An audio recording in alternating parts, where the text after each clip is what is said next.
Hey, it's your girl, the missus with the kisses, baby. Mwah. Let's talk about real life issues, love and relationships. Let's have a good time with the missus. Let's talk about celebrities. Let's talk about current events. Let's talk about the things you don't see on regular TV. So join us on BG Time. Oh, so join us on BG Time. Oh, so join us on BG Time. BG Time, yeah, yeah. BG Time. Warning. Federal law allows citizens to reproduce, distribute, or exhibit portions of copyrighted motion pictures, videotapes, or video discs under certain circumstances without authorization of the copyright holder. This is called fair use and is allowed for purposes of criticism, news reporting, teaching, and parody, which doesn't infringe of copyright under 17 USC 107. Hey, it's your girl, the missus with the kisses, baby. Now let me tell y'all something. I got my homegirl in the building. She ain't finna play. She ain't finna play with us tonight, but she is in the building. Okay, so I gotta play this track for her before we bring our guest up. C. Michaels, I see you down there. Check this out, C. Michaels.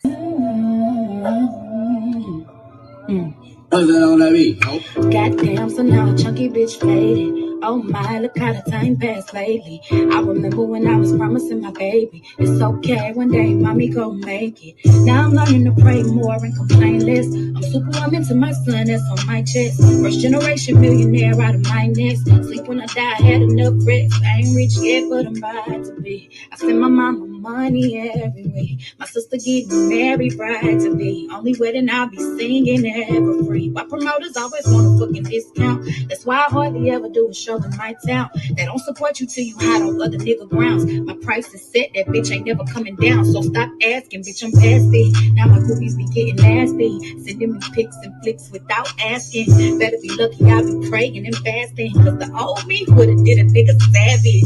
Yeah, sometimes I ride around my old block, 5% so they can't see me when I'm out. Yeah, he wanna fuck a chunky bitch cause I'm hot, and his old hoes mad but they can slide on my knob. Yeah, and long ghetto as hell. Get familiar, I ain't going nowhere. Spread love to chunky bitches in the air and wave your hands like you just don't care. Yeah, you'll never find another me anywhere. Let's be honest, this flow is very rare. Big titties and fat ass, who cares what they pen do, bitch? That's what got me here. All I want is to leave wealth for my son when I'm gone. Forgive the ones that did me wrong. Held on to the grudges for too long. I'm too blessed to be stressed moving on. If they call, I let them get the dogs on. And it helps when I put my pain in a song. God's been so good, gotta give my praise on. Damn, yeah, she did that, baby. She did that. Shout out to Anaya. Anaya Lamise is in the building. She's not here tonight. She's here in spirit. All right, y'all. We have our guest, baby. If you is a friend of mine, you've been waiting on this show, baby. Okay? Because I done told you over and over about Brother C. Michaels. Let me take this banner down. Welcome to Peachy Tea Time. Welcome to Peachy Tea Time. Let me find the banner. Welcome to Peachy. That's Peachy News. Here we is.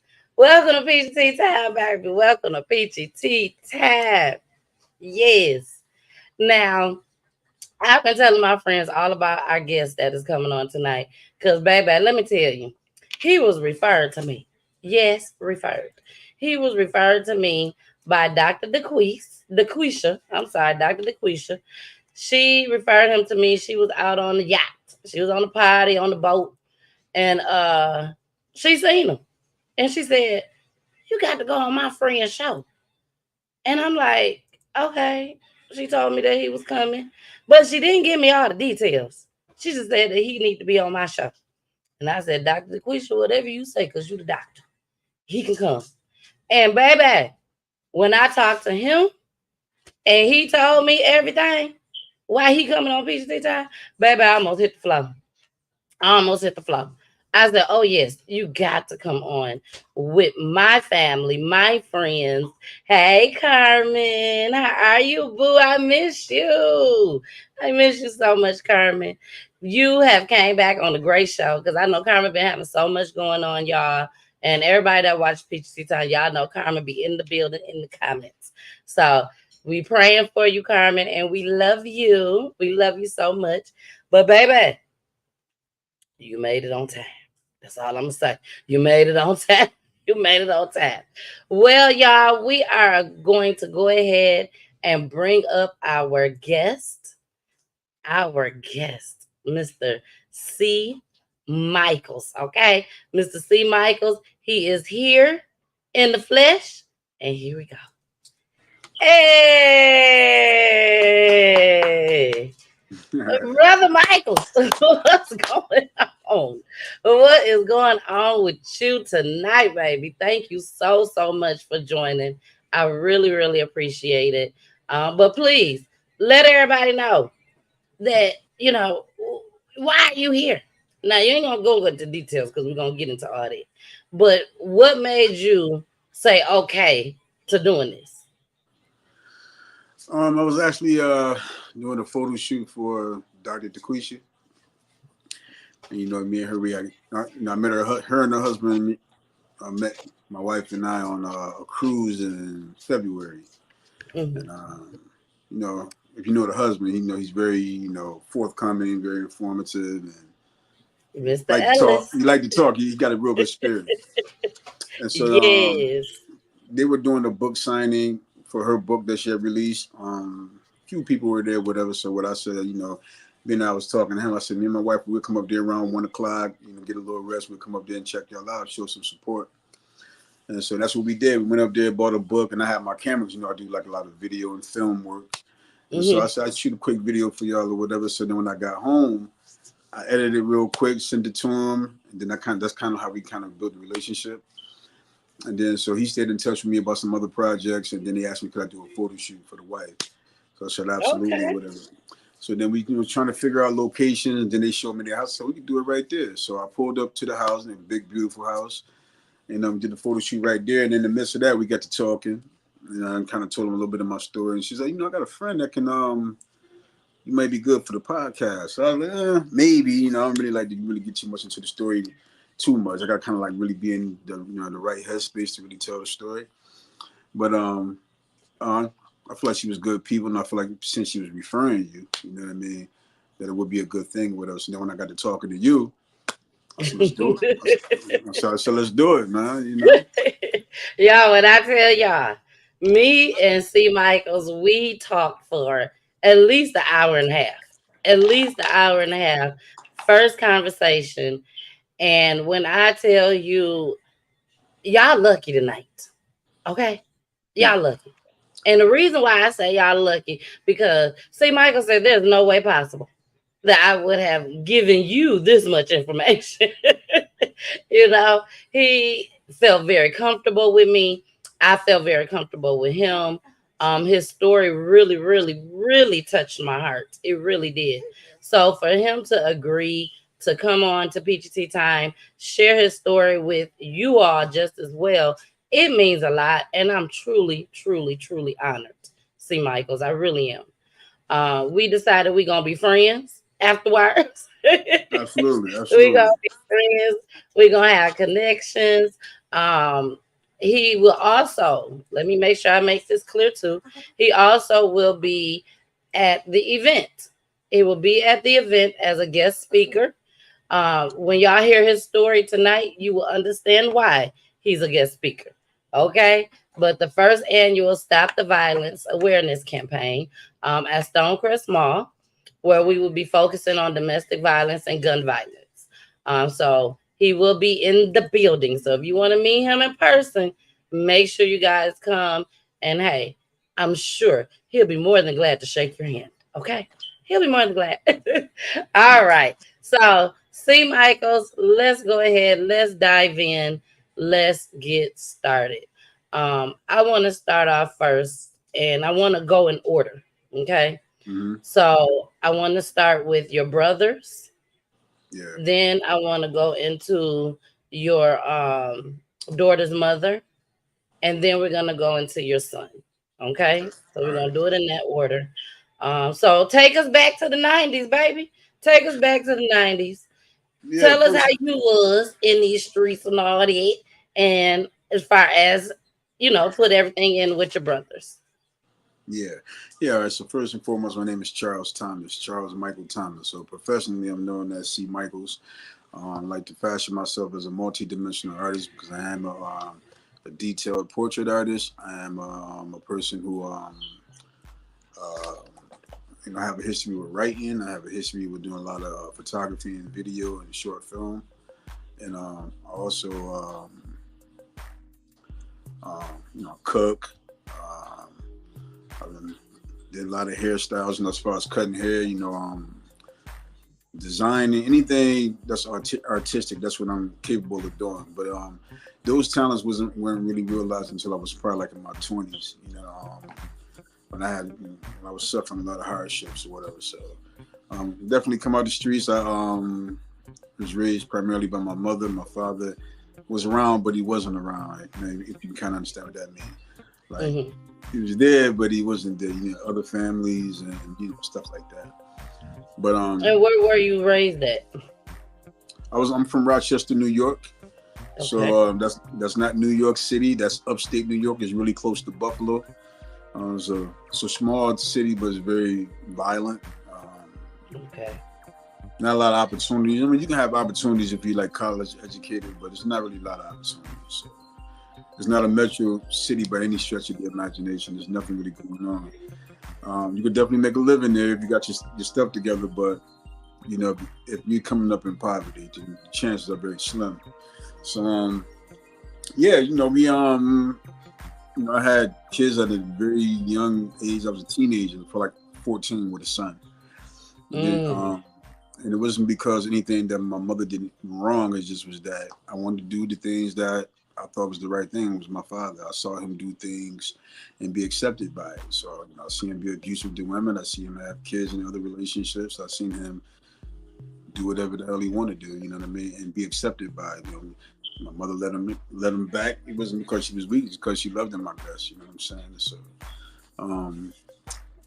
definitely. I started early with the street thing because once my father wasn't really at the house, I wasn't really paying much attention to what my mother had to say. So, the drugs was right outside the house. So early on, we probably since I was 12, I was looking out for the drug dealers. By the time I was 14, I was actually selling drugs. So at what age again did you say you was looking out for them? Probably about 12, yeah.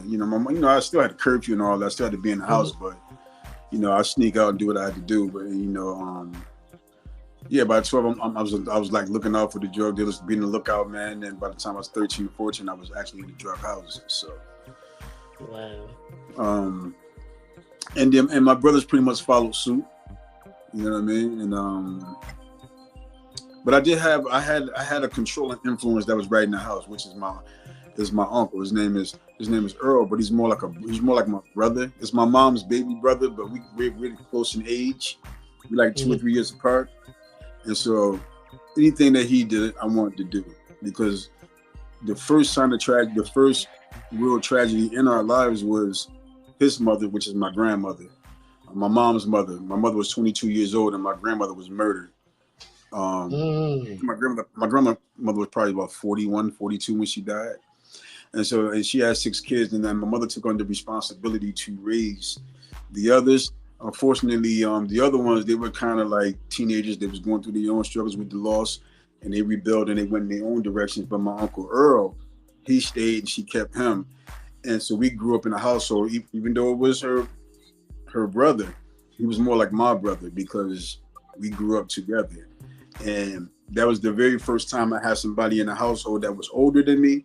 And I severely looked up to him. Like I followed this path, like anything he could do, like I wanted to do. Anything, smoke cigarettes, run away, get with girls, sell drugs, anything.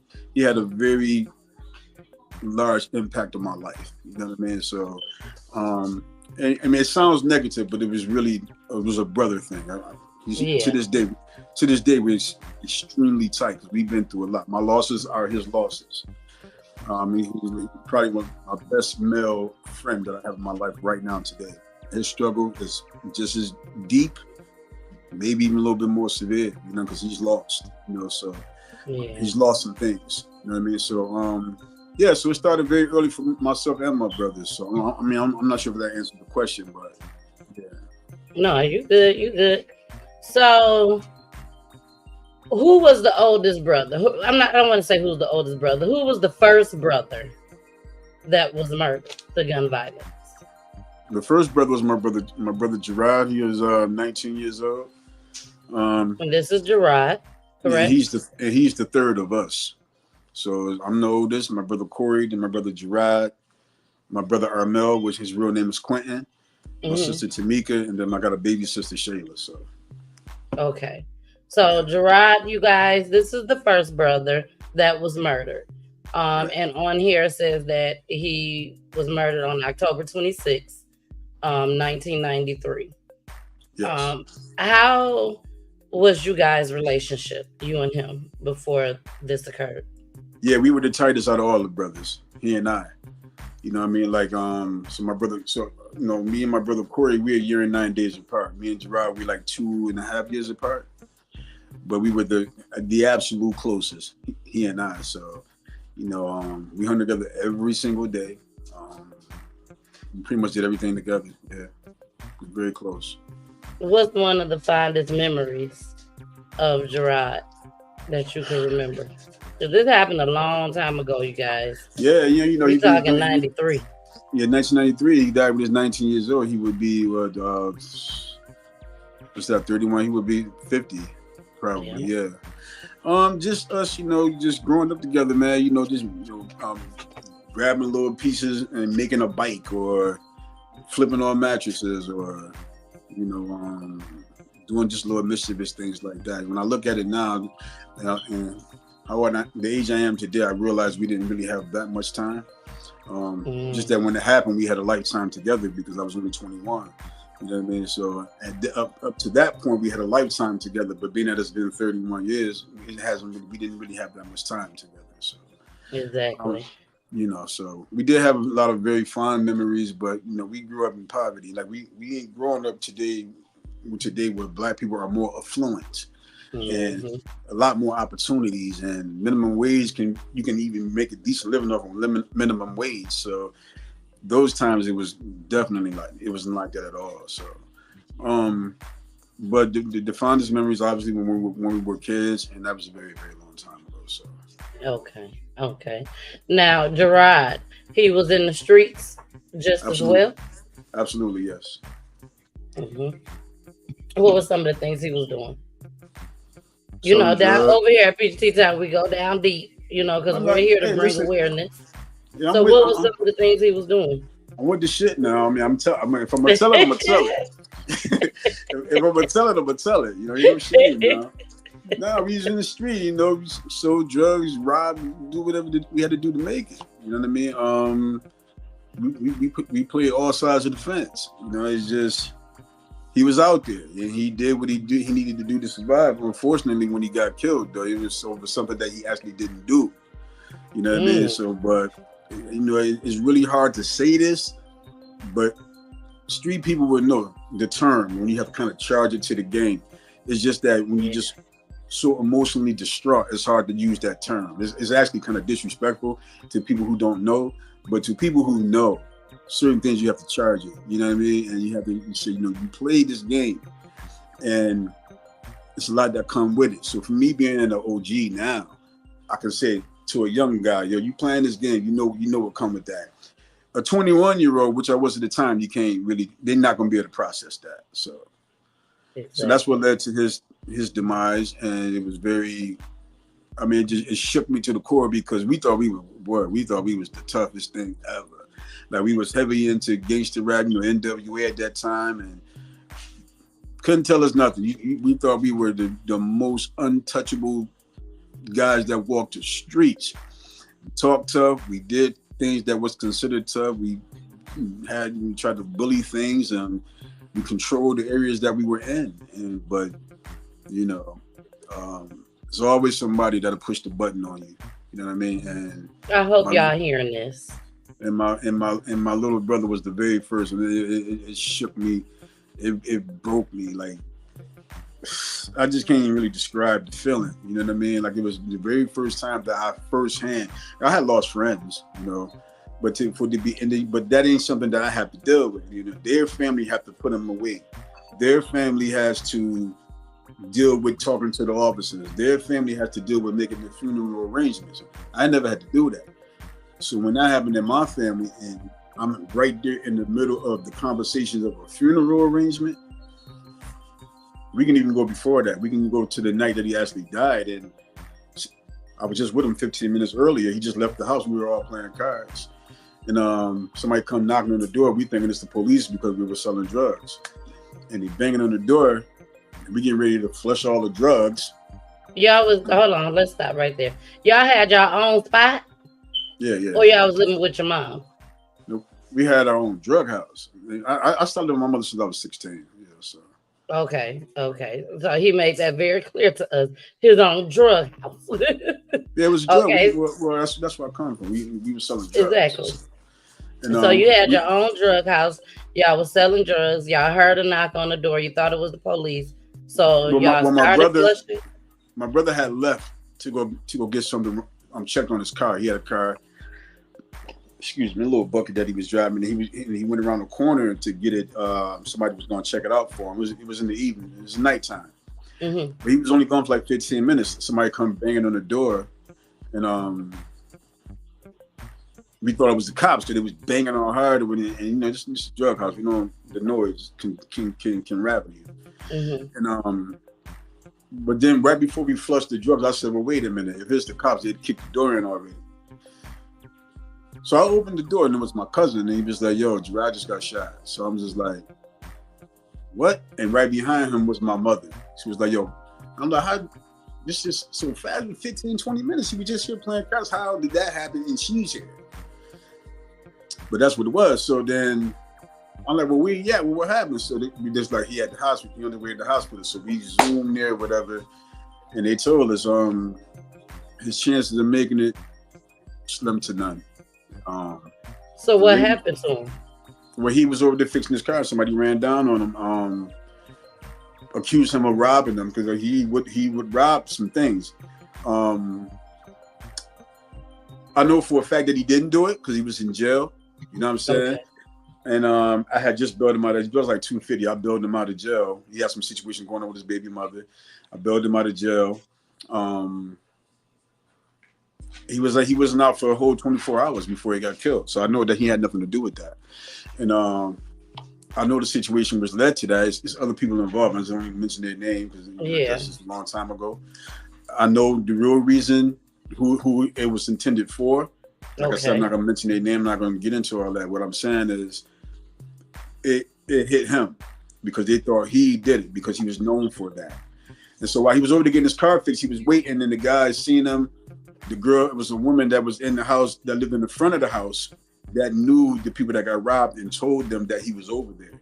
And they went over, they rode over there on bikes, they seen him. And somebody told me they heard my brother saying, "Yo, I just got out of jail, I don't know what y'all talking about." And then they gunned him down. And so when he got shot 2 times in the head and 4 times in the abdomen. So they meant to do what they did or whatever. My brother's 19 years old. My brother was basically a baby, 19 years old. And so so the that really devastated and thoroughly devastated the family because, like I said, we never experienced it that up close and personal, except for the time when my mom lost her mother. I was only 7 or 8, so that had done, as far as me understanding or being able to articulate any of that, I understand that. She had to deal with that. So she dealt with it at that time, but losing her own child, that was her very first time going through that. And it was very hard for us. And then, my life just kind of went off the rails from there because after that, I ended up going to prison probably about 4 or 5 months later, and I was in prison for 5 years straight from there. Okay, so before you went to prison, in between that 4 and 5 months, were you in the mind frame of retaliation? Yeah, yes, indeed. I mean, I was out there I was out there very active. I'll just say that. You know what I Okay, mean? okay. Very active. Put myself in, serious harm's way.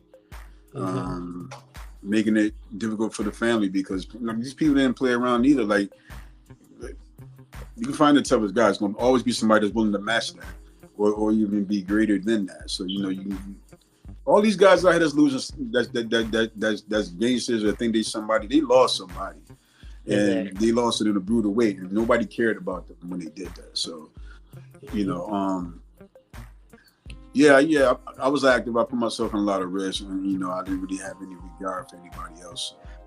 Okay. So you ended up going to prison for Mm-hmm. 5 years. At that time, you only lost one brother. Yeah, Okay. So while you was in prison, did you lose anybody while you was in prison yeah. for them So 5 years? yeah, well, just to go back just a quick second, my brother Hmm. Gerard, when I was just telling you about, Yes. I had did a year in the county jail, and in that time, him and his friend had got shot before. They had gotten to something with somebody, and somebody rolled past and shot both of them, but he survived that. You know what I mean? So then when Mm. after I did the county year, I was a little jealous of them too because me and my brother we was super tight. When I came home, him and this guy was super tight. You know what I mean? But then that kid ended up going to jail, and then me and my brother ended up getting back tight again. But in that time that I was out, like I said, he ended up getting. I was out probably about 2 years. I was 19 when I came home, so I was out about 2 years, and then he got killed within that time.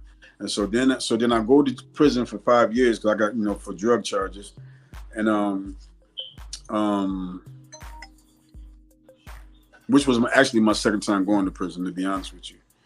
But I went to prison for drug charges, and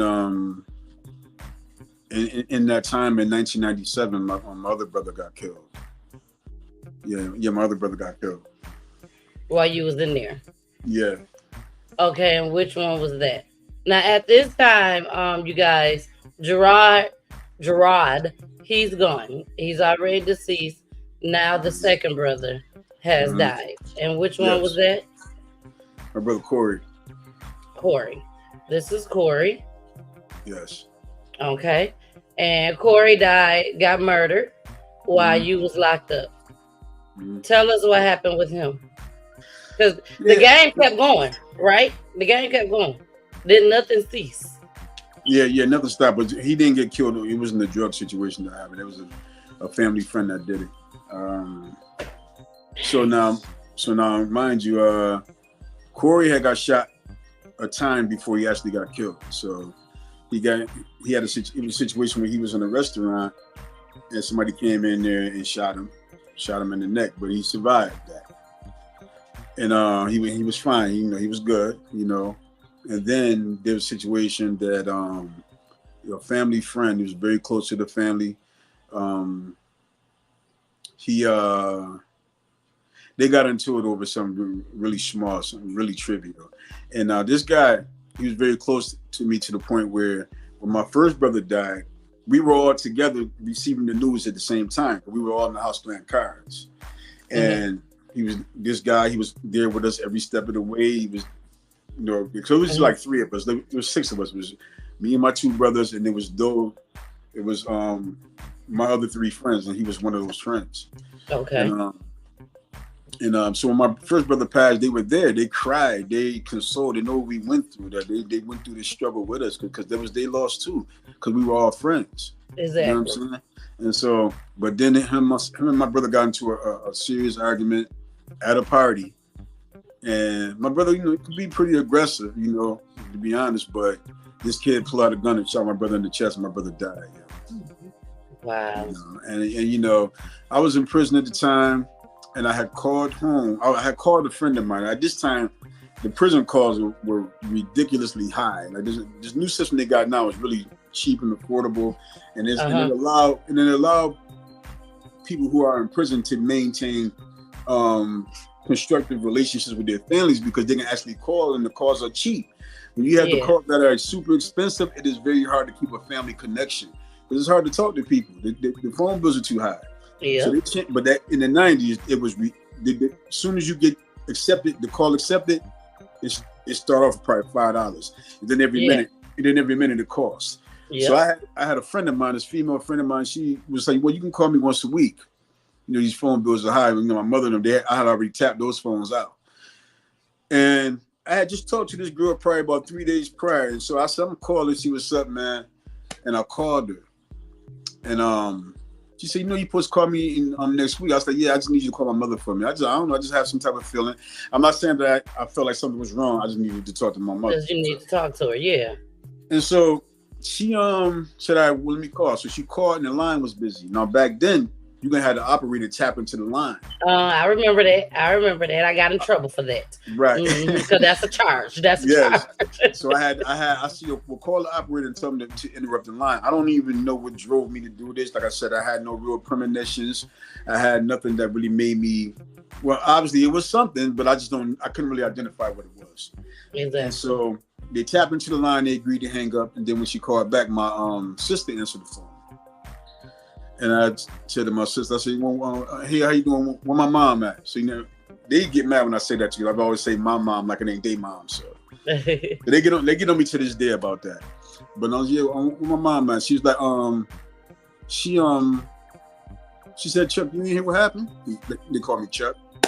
And I was like, "Nah, I'm still what?" She said, "You didn't hear what happened?" I was like, "No." I said, "Well, hold on. Where my mother at first?" You know what I mean? You're scaring me now because I'm asking for my mother and you asking me, "Did I hear what happened?" And she said, "Man, you need to sit down." Did you hear what happened? Right. She said, "You need to sit down." I said, "No, I'm not sitting down, man. Please, man. Where my mother at?" She said, "Well, she left. She talking to the investigator." She said, "But Corey got killed last night." And I felt apart so bad. Because I was in prison, man. And, you know, I couldn't be out there with somebody that I can hug or can hug me. I couldn't be, you know, you can tell the guys in prison, but they did hear you for a second, but they got their own problems, man. Like, they it's no shoulders to lean on.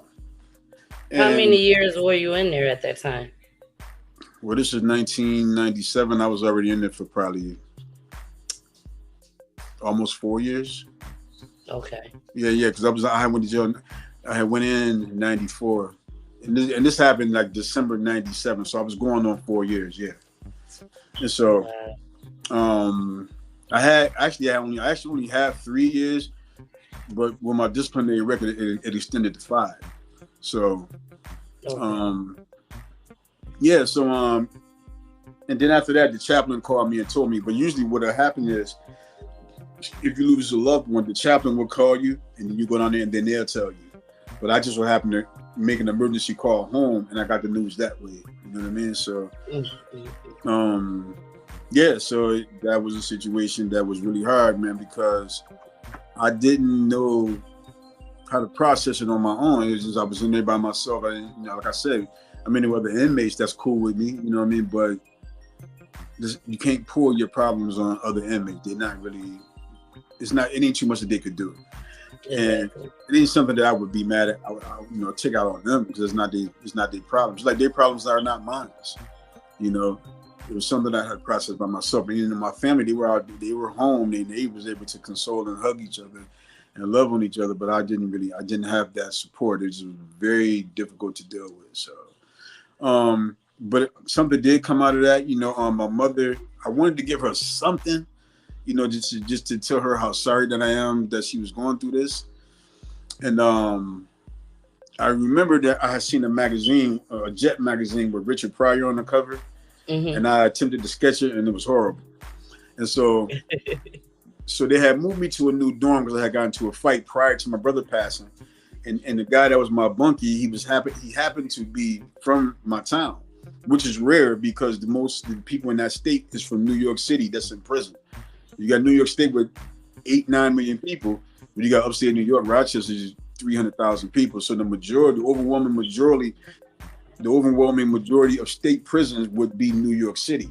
So it's rare to have somebody from your hometown right there in your same area. But just so happened, this kid, pretty cool in the day too. This kid had one eye, he had a patch on his eye. And I said, I'm gonna do this picture of my mother. He knew how to draw. And he was like, well, listen, man, you gotta do it this way. So he was showing me little steps how to do it. And I was just like, I was doing my best, but I couldn't really, my eye wasn't trained for art. And then he just was like, yo, you have to draw what you see. You have to draw what you see. You have to draw what you see. So he helped me through the picture. I mailed it to my mother. And then I went down for my brother's funeral because they took me down. But from there is where I developed the skills for art. You know what I mean? That's where my art skills came from that situation. And for me wanting to do a painting of my mother, you know what I'm saying? Just because I wanted to give her something to try to ease the pain that she was going through. You know what I mean? And that's how I started drawing. And then, and from there, I was drawing every day to kind of like, it was kind of like therapy. It was kind of like a release for me. And I got good in probably about 3 months to the point I was selling art. I wasn't where I'm at today with art, but I started very late in my life. I was in my 20s and I was like 25 when I started doing art. So, okay. Yeah, so some positive did come from it. So exactly. Now, I want to make sure that you guys are very clear on this because we haven't even got to the third brother yet. 2 of his brothers had already been shot prior to them getting murdered. So they got shot before. They was heavy in the streets.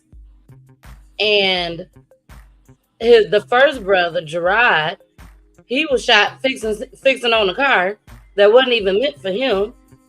Even though he was heavy in the streets, though, it still wasn't meant for him. Second brother, heavy in the streets, he gets shot by somebody that they knew. Friends, family, all of that. Now let's get to your last brother, Amir. Is that how you pronounce his name? No, his name is Armel. Armel, I'm sorry, Armel. Yeah. No, this okay. is Armel. And well, before I get to him, I just do want to say that the kid that killed my brother Corey, he just got out of prison. He did 26 years, and he just got out. Now, the dysfunctional part about it would be this: I wanted him to get out. You know what I'm saying? Because I wanted you to elaborate on that, C. Michaels, because me and you spoke about that. And this where the change comes in his heart. Okay, you can't be in the streets forever. When you grow up, you change. Well, things happen. Go ahead. Well, I don't know how I feel about him in my heart. I'm gonna be honest with you. You know what I mean? What I will say is this: my mother. See, his problem is this: he probably could have been got out, but my mother, she has the same powerful voice that she had then. She's got it now. So anytime they call and let her know that he's up for parole, she talking via satellite, and she gonna cry. And she gonna say, I lost 2 other sons. This man one day he gonna get out and he got the opportunity to still be and see his kids. My son has 6 kids that he couldn't raise, and she put it out there, and he got hit at the parole board twice, like 2 years each time. Me personally, I got tired of hearing about it because I feel like I couldn't really get past it. You know what I mean? I got tired of hearing that he was going up for parole. I got tired of hearing that he's still in jail, and I really made peace with it a long time ago. If I see him, I'm not going to do nothing. As long as they don't try me. And you don't try me, first of all, I don't play. So, nobody don't try me. I carry myself with a lot of respect, and I respect people. You know what I mean? So, you don't try me, we're going to be okay. We ain't never going to be friends. We never got nothing to say. I'm in Georgia anyway, so I don't really have nothing there except my family. So I'm not really going to ever see him. I'm happy that he got out because I've been an inmate on multiple occasions. And I hated when somebody told me that I wasn't worthy to go home because I didn't make the necessary changes.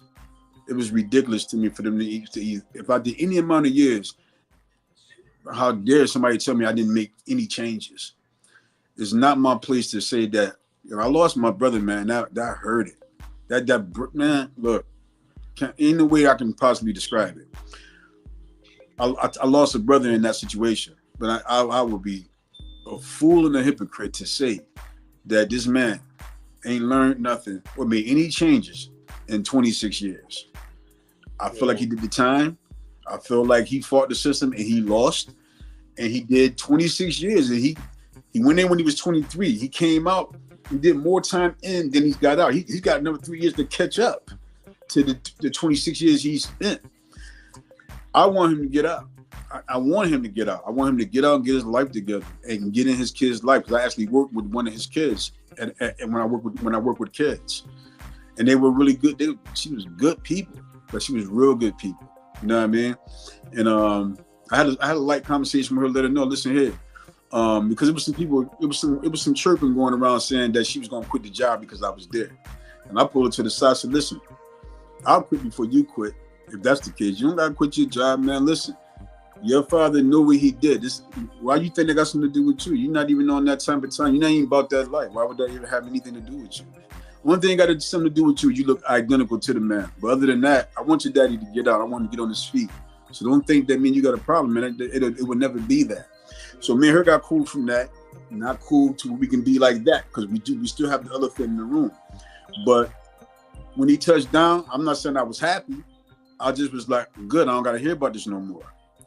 You know, so I wanted to put that out there. I heard he out there, he doing what he gotta do. You know, for the most part, he got out in February. I'm just glad that whole situation is, my brother is gone. He's been gone since 97. I don't want to talk about it no more. I don't want my mother calling me and saying he's up for parole again. I never heard anything bad about him in prison. I know a lot of people that was in jail with him. He wasn't walking around like a gangster. He wasn't campaigning and said, yeah, I killed somebody. He was really quiet the whole time. And that was 26 years. And so, yeah, I wanted him to get out. I want him to get himself together. And I wanted to just say, look at myself and say, you forgave somebody who killed your brother. Not in the sense where I can talk to him or break bread with him, but to be able to say, you know what, I'm just moving on from that. And it's just really time for me to just not have to think about it in a negative way, because it was very negative to think that he's coming up for parole again. And then I have my dark times. I said, okay, when he get out, I'm about to go up there and I'm gonna wait for him to get off the bus. That's just too dark for me. So it's just very important for me to be able to reconcile the fact that one day he would come home if he took care of himself, and he's going to be reunited with his family.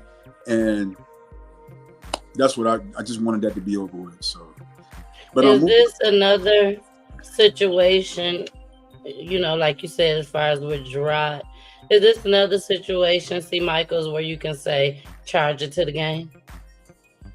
No, I won't charge. What you mean as far as what? When you said with Gerard, so you had to charge it to the game because you knew that, you know, y'all had been out in the streets and stuff. Yeah. Well, at the time when Gerard got killed, I didn't charge it to the game. I was mad. I was like, this wasn't supposed to happen. I didn't even understand the term. I understand the term now, you know, being an OG. But with that, you can't charge it to the game because my brother, they arguing over a Tupac tape and he got shot in the chest. You can't charge that to the game. Oh my God. You did this and you, first of all, pulling out the gun alone is egregious, okay? Mm-hmm. You shot me in the leg, I would still probably have my brother. We could be celebrating now. Even that would have been a problem, but still, I could have my brother. But to shoot him in the chest and then cry about it and then say you didn't mean it, that I definitely can't charge that to the game because the game had nothing to do with it. Okay. All right. Well, let's go to your last brother. He seemed like he was a fly guy. Like he had all the girls. Yeah. He thought he was somebody special. Yeah, that's my baby brother Armel. Armel, it's a little different with Armel, you know. So let's look at it this way. When I was 21, Armel was 16. I wasn't hanging with him. I'm hanging with somebody that's my age. You know what I'm saying? Mm-hmm. I went to prison for 5 years. When I came home, I was going on 27. Armel was going on 22. He's a grown man now. I can hang with Armel. You know what I'm saying? And you know, definitely into you know different things. He wasn't getting money like that. Anytime growing up, it was just me and my other brothers. And so I came home. I did 5 years. I was really, I was in trouble the whole time I was in prison. Like I said, I had 3 years and it ended up being 5. So I never really worked on my attitude. Now when I came home, like I had a really serious chip on my shoulders. I got fired from my job, and then I was my brother. They all worked at the barbershop. They was all really good at cutting hair, all of them. And then it was like my brother, my uncle, my uncle younger than me. Is on my father's side. My brother, my uncle, some of my cousins, they all worked in this barbershop under this one guy. This guy named Jay. And he was a young black entrepreneur. He had his own barbershop. You know what I mean? So they like, yo, let my brother come here, artist. He can cut hair too. So I always cut hair, but I wasn't cutting like they were cutting on another level. But I knew that being in it with them, I would enhance my skills because I already knew how to cut. And I was an artist. So my skill, it slowly developed or whatever. Couldn't really get along with them though, because I knew that I come from a different place. I just come out of prison. Before that, I was heavy in the street. They wasn't. You know what I mean? So I was just like, I can't really get with these dudes. Like they not on my level. They went earrings, big earrings, tongue rings. I'm like, I'm not. Yeah, we ain't the same. Kept getting all these arguments with these dudes, and then the owner of the shop, he always pissed me off because he just had a controlling influence over everybody in the shop. Mm-hmm. Where he really tried to control them at was he dominated them in playing chess, right? And they played on their psyche a lot to the point they thought not only did he own the business, they thought that he was a lot more intelligent than they were. But I watched him play. I said, he not like that. He don't know how to play. And they said, oh, Jay the best. I said, no, he not. That's how I play Jay. To this day, the man never, I probably beat him like 100 times. He never beat me, ever. Wow. So once that happened, then he brought people in to play me. I crushed them too. So, cause I know how to play. I got play. So I was like, yo, yeah, he fooling y'all. He not like that. I said, let's look outside the chess. The way he handling y'all, he not like that. Now, I feel like I did bring some negative energy there because if I'm looking at it today, I would say whatever system he got, that don't work for me. But that is a young black man with a business. You know what I mean? That is a young black man with a business who's employing other young black men. That was the mentality. That wasn't the mentality at 27 though. The mentality was he controlling y'all, but he ain't gonna control me, and I'm gonna show y'all that he can't. I'm gonna kill him in chess, and then all these barbershop rules he keep changing, I'm gonna fire every single one of them. And that's what I did. Yeah, that's exactly what I did. And then I said, you know what? I'm gonna quit. I ain't gonna even pay him because I didn't like the way he was moving, and that's what happened. And so once I left the shop, I said, I'm going back to the street. I got fired from my job. I can't work with these dudes. We ain't the same. And I'm going back to what I know. And I went right back to the street. And this after I lost 2 brothers and I did this. And I went right back to the streets. And then I came back. I was driving me I had me a Mercedes Benz. Mm-hmm. I had me an ACK. Couldn't tell me nothing. And I went and I flaunted in front of them dudes' face, and they all went to the street. Every single one of them. Every person that had a chair went to the street because they seen me come there, and they was like, "Yo, what is this?" I'm like, "Yeah, man, I'm not cutting no more hair. I'm about to get my own shop, if anything." And them kids, they went to the streets, man, and some of them really, really, really blew up because they know how they come from that working and saving money life. Mm-hmm. So then they get some real money. They know how to save it and build it. Me, I get 2,000 or 3,000. I'm going shopping, and then I get 10,000. I got a lot of mattress money. I got a lot of money to spend, and it's interchangeable. It's coming all day, every day. You know what I mean? I've had 80, 90, 100,000 under the mattress at a young age. You know what I mean? But and I think a lot of young people, that's how they get started because they done seen people, they peers, they folks, make getting this bread. Yes. I want it too. You know what I'm saying? Not knowing, and I'm not even gonna say that they don't even know the game. A lot of them do know how this shit can turn out. Yeah, explicit language, and also allegedly, gotta say that. But people, they don't understand that as far as right now. Yeah. I don't think these young people understand when I kill this person, they're never coming back again. I don't think they understand that to the fullest. I'll say that to the fullest. Yeah. So when they saw you pulling up, they like, hey, I want to get down with the get down too. Yeah, man, definitely. So they did what they did. They start getting money and doing they 1-2s or whatnot. Um, and in between all that time, I ended up catching another case and going back to prison. And so, You went back to prison after that. yeah. I went back to prison maybe 2002 or 3. I'll say that. I was 30. I'll say that. Okay. And yeah. So in that time, the chaplain called me. I was watching a movie. They was showing the state prison movie, and the chaplain called me, and I was like, "Oh man, damn!" Like, because that's not good when the chaplain called. So I said, "Well, maybe it's my father or something." You know what I'm saying? And then, But you knew somebody had died. Well, either that or somebody's gravely ill. So, so I get down there, and then real quick, he said, "Your brother Quentin has been killed." And Quentin is Armel. Armel is his nickname. Okay. And I was like, this time, the other times, it's just as devastating, but it's kind of like, well, what? And I said to him, this is my mother's third son, yo. And he's like, yes, I know, I heard.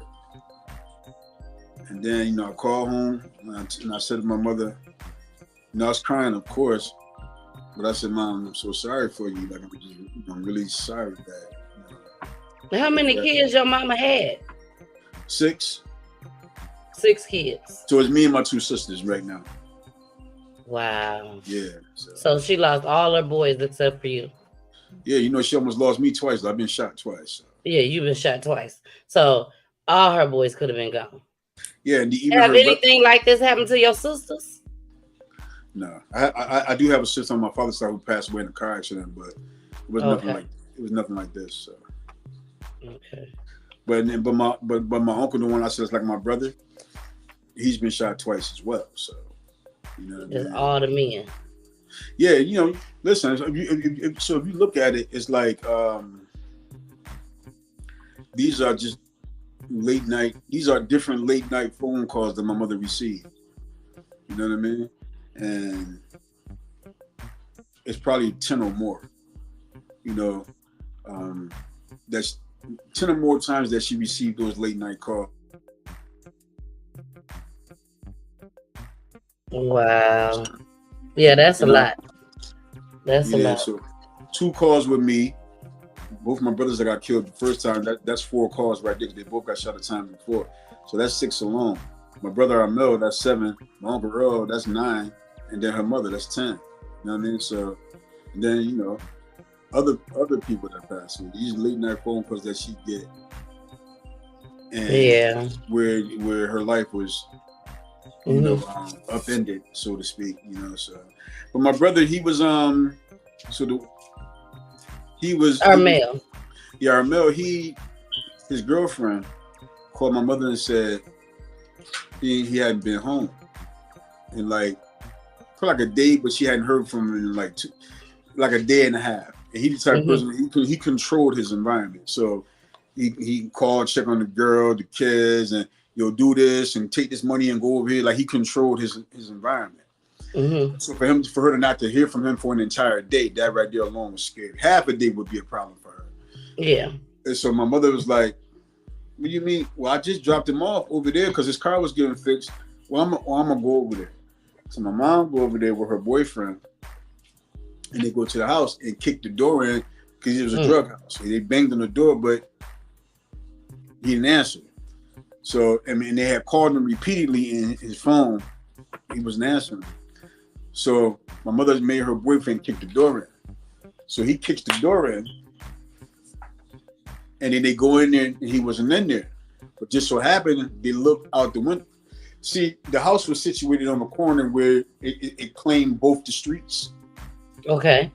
So let's say if this area is Thomas Street and this is James Street, the house is situated. Any one of those could be the address. Any one of those streets. Yeah. So when they were so let's say they're going in on this street.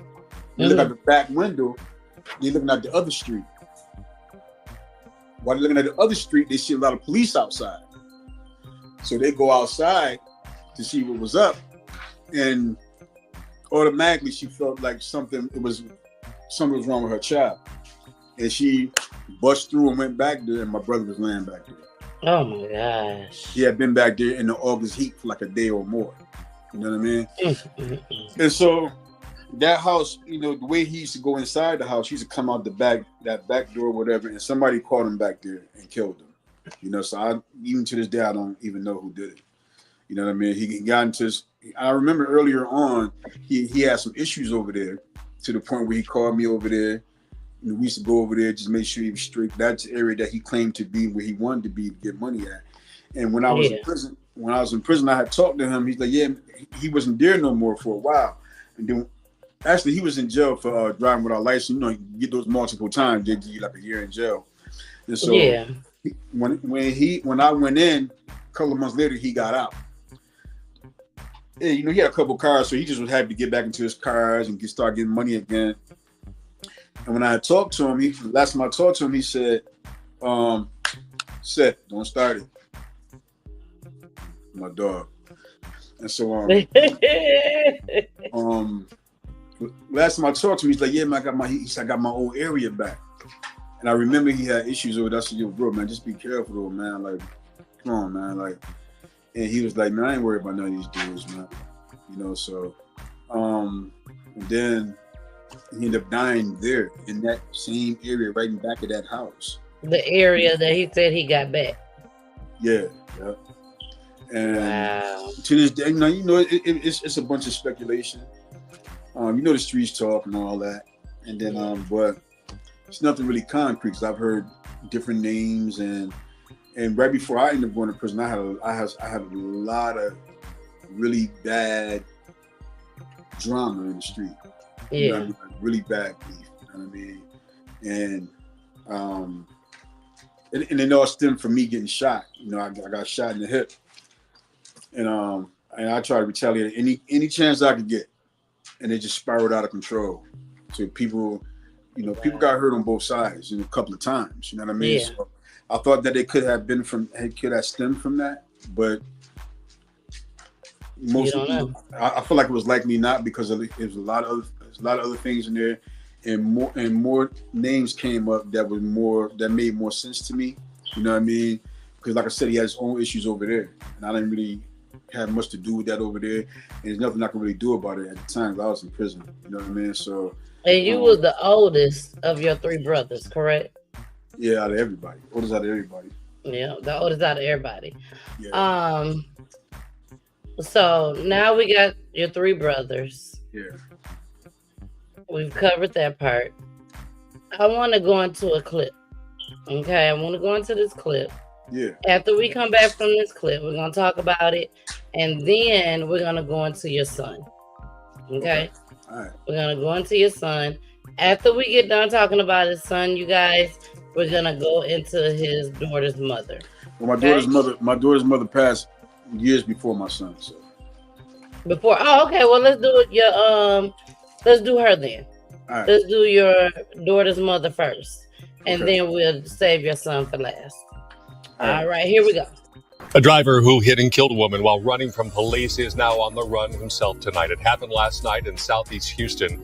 That's where we find Fox 26's Jade Fleury with what police are saying about their suspect, Jade. Yeah, 30-year-old Jacoby Pendleton is now charged with murder for last night's deadly crash, and he has a history of felony charges from gang activity to drug possession.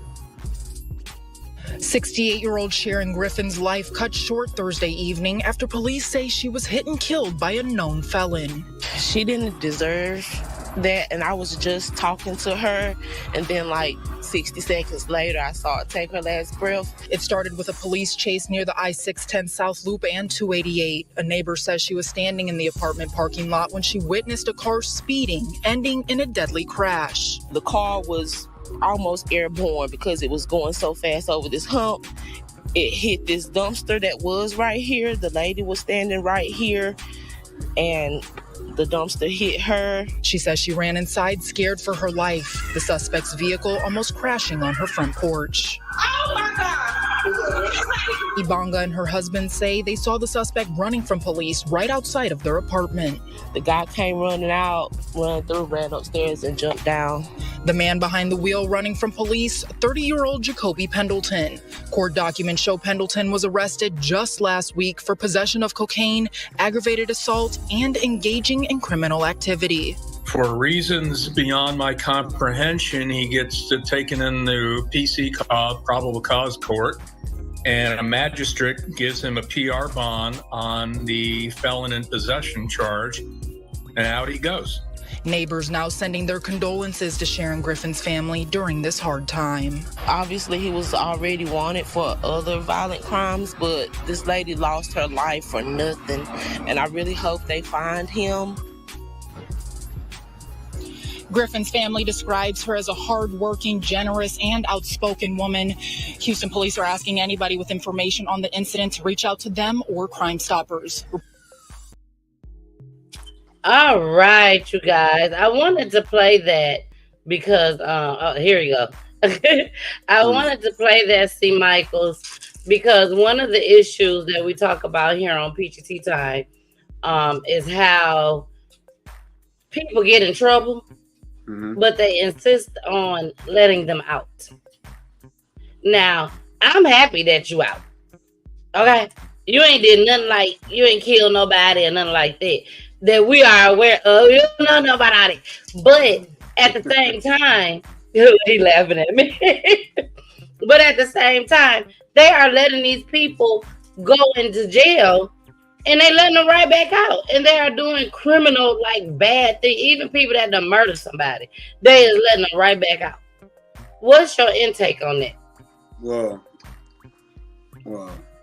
see, my thing is that the thing that I hate the most is, I've been in situations where I've been around people who have really lost people. Like, people get killed right in their area, a good friend of theirs. You can ride right down their block, and they be sitting there looking in your car like they want to do something to you. Like, they ain't just lost somebody. These people, they don't care. Like, they can have the most devastating tragedy in their life, and they still act like they untouchable. You know what I mean? They walk around with the guns. Is at an all-time high, and especially in Georgia. Like, the gun laws here are so ridiculous as far as, like, anybody can have a gun. Like, I've seen people in Walmart with guns hanging out their pocket. I've seen people at the smoke shop, guns hanging out their pocket, the gas station. It's a normal thing here. But back in the day, you would have been happy to know this when you was in the streets, that you could go and get you a gun at any given time because you over 18, over 21, whatever the age is. I would arm myself now, but that's just really to protect my family. You know what I mean? But not to the point where I would ever do anything to anybody. You know what I mean? Like, I ain't carrying myself that way no more. But I just think that that jail reform thing. Some people need to be in jail, man. You know, I'm a person who I can't stand jail. I can't stand court. I can't stand none of that. So I don't really advocate for that. But some people need to be gone. Like, some people need to get out of them. They need to lose some people, because you have a person like I know a couple of situations in my hometown. Even like with my son, these people have committed a bunch of crimes before they even the situation with my son. Exactly. That had to do with guns, stealing cars, robbing people, shooting people, and then my son get killed after these people get let out of jail for having another gun charge. I just feel as though they need to revisit the laws. They need to revisit, how they change, how they legislate these laws, because it's really, to me, in my personal opinion, if you can read through the politics, it's really designed for the destruction of black men. You know what I mean? And black people don't understand, man. They don't understand that there's only 13% of black people in the country. You know what I mean? So they're never gonna look at those statistics. They're only gonna just look at what's around them and think that they encompass the majority when they are a significant minority. And these kids, they just have no filter. They everything that they do is just really about pride. It's about ego. It's about machismo, and it's just about really trying to make a statement, and just that unfortunately it's always at the expense of someone else's life, and these people don't care. Now I think a lot of these people, if they kill somebody, it'll scare them.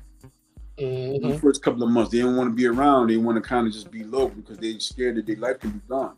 But once they realize nothing's gonna happen and they probably got away with that, they're gonna do it again. They're gonna do it again, straight up. So that's how I feel about that. I just feel as though there are some people that need to be gone, you know, and just get them away from the other people that they could potentially poison. Exactly. You know what I mean? It's just a very fractured state of mind, you know, and it don't take much to do that shit. It don't take much at all. I've been to jail. I've done time for gun violence. I know what I'm talking about. It don't take much to do that. And I've been on both sides of that situation. I've been shot before. I thought I was a tough guy. I've been to jail for gun violence. You know what I mean? So I have no problem with telling nobody that because, like I said, I played both sides of the fence. I've been a victim. I've been in critical for 2 weeks. If you let my mother tell it, she'll tell you I died twice or 3 times. I'm like, I don't believe in all that. If it happened, if I've been dead, I've been dead. Okay.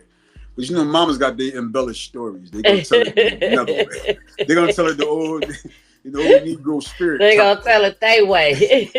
Yeah. Like, Mom, nobody died 3 times, Mom. You tripping now. You understand?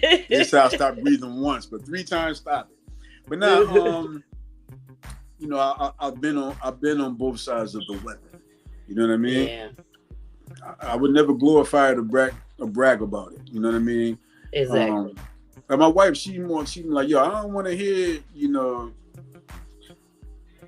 I have to explain to her, this is the life that I know. So if I tell a story, I'm telling a story to how it kind of got me here. Exactly.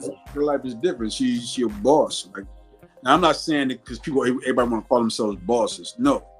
She's the boss of 130 employees. She's a real boss, okay? A documented boss, all right? Let's just put it That's there. what I'm talking about. You know what I'm saying? And so she has a different story to tell. My stories is more like, yeah, I lost this because of this. I played around here because that's how that situation happened. And there's all, and I have to listen to her, and it is kind of negative, you know, and I don't really have a lot of positive stories to tell. You know what I mean? So my positive story is I've been out of that life for 15 years. So that's my and that's a huge positive story. Oh yes, you indeed, know, man. Because you are doing big things, y'all.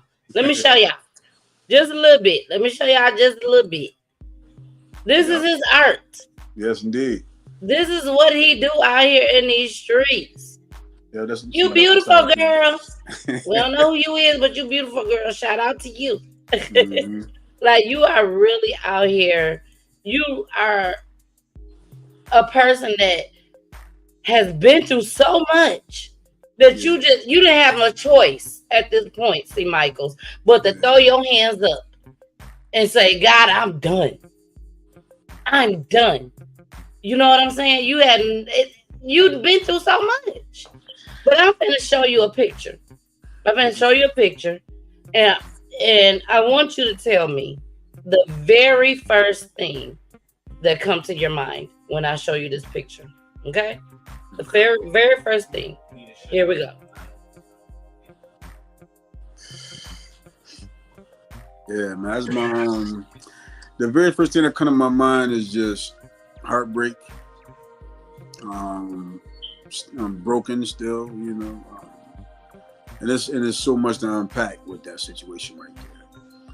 This young lady, everybody, is Misa. Yeah. Misa was your daughter's mother. Yeah.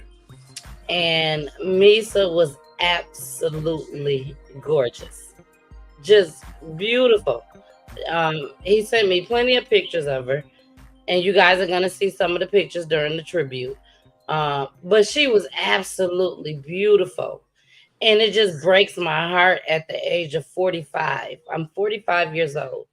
It breaks my heart to know that this young lady your child's mother, committed suicide at the age of 26 years old. Am I Yeah. right? Yes, indeed. Yeah. 26. And, as beautiful as she is, and, I really, really want to make sure that we touch on this for the simple fact it don't matter what you look like. If you got things going on in your head, anything can happen. Anything can happen. Now, I want to make sure that I be very, very, very respectful. C. Michaels is married now, Yeah. happily married. Mm-hmm. But at the end of the day, this is a part of his life. He can't get away from this. And my wife has thoroughly embraced it. You see what I'm saying? Like you can't get away from this. This was a part of your life. Your brothers was a part of your life. Your son was a part of your life. So this is a person that really, really is home for you when this happened. So can you please tell us what happened to this beautiful, beautiful young lady, 26 years old, with your daughter by the name of Misa? Right. So look, when I tell my story, man, I just like for people to just understand that I'm just being open, honest, and transparent. Some people may say, "Oh, this guy's a mess. He's a scumbag." I'm fine with it. You know what I mean? Y'all better not be saying that over here on PGT time. I'm telling you that right now. I think it's very important for people to feel how they need to feel. You know what I mean? Because, it's like a real good movie. You love the character or you don't. You know what I mean? Mm-hmm. But I'm just a person that I just have to tell it the way I need to tell it. So number one, I'm never really good to this girl. You know what I mean? I was never really good to her. I loved her because. Wait, you said you wasn't good to her? No, not really, because at that time I was when I met her, I was married. You know what I'm saying? And yeah, I was. But I was married to the street before I was married to the person. Okay, because this is the person who was career oriented. I didn't deserve to be with that person either because I wasn't ready to be married. So,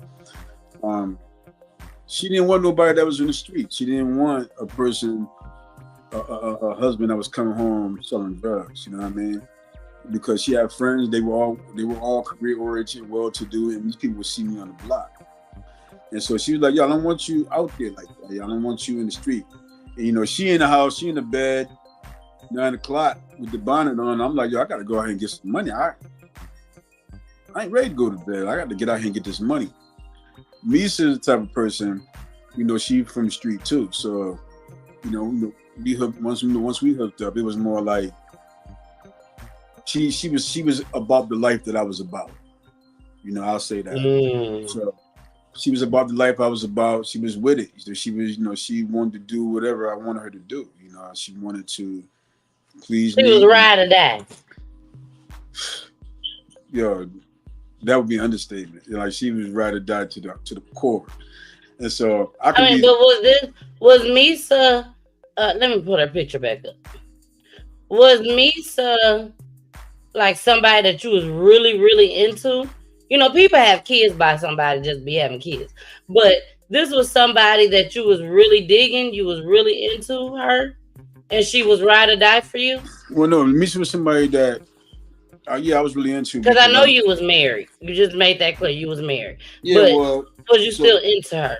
So like a lot of drug dealers, they like to be able to say, "Yeah, I got a wife in the cut in the suburbs," but they want to be out here playing around in the streets. You better say it. So that was my thing. My wife was in the suburbs. My ex-wife, because I don't want to disrespect my wife now. My wife now is she that deal. And I love you, new wife. yeah. Her name, my wife named Janae. She that deal. And all right, Janae. And Janae don't play. So I want to make sure I say my ex-wife. No, I'm saying it for real. Janae don't play. So my ex-wife at the time, she Misa was the type of person that she wanted to please me or whatever, and like I said, I had a wife in the cut, you know what I mean, and I could call Misha 12, 1, 2, 3 in the morning and be like, yo, I'm on my way out. I need you to bag this up for me. I got to take it over here. And she's going to make that happen. You know what I mean? Or if I got so you didn't let your ex-wife get involved in nothing like that? Well, she was never going to get involved in nothing like that. You know what I mean? Okay.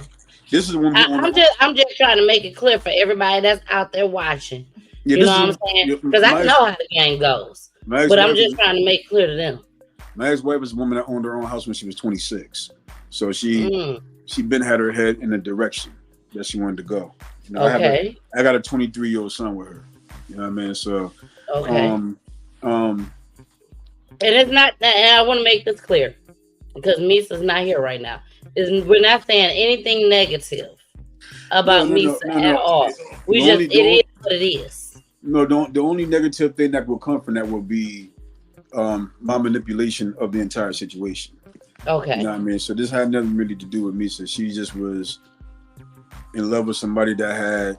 I never claimed to be the most handsome guy. I just always felt like I had overwhelming charisma.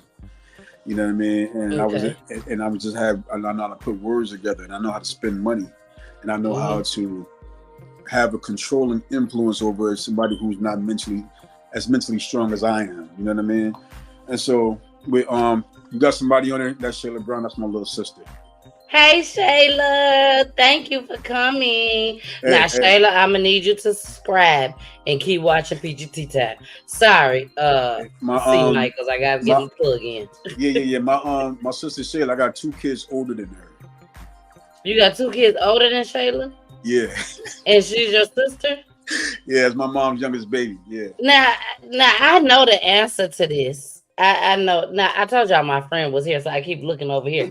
Now, I know the answer to this, but let's just go ahead and tell everybody, because I know you don't mind, because you take care of your kids. Yeah. How many kids do C. Michaels have? Oh, my God. Shayla? Why is it pertinent? Why is it pertinent right now? Because you just said that you got some kids that's older than Shayla. Your little sister. Yeah. I got 2 sons older than her. Okay, so how many kids do you have? Okay, let's do it this way.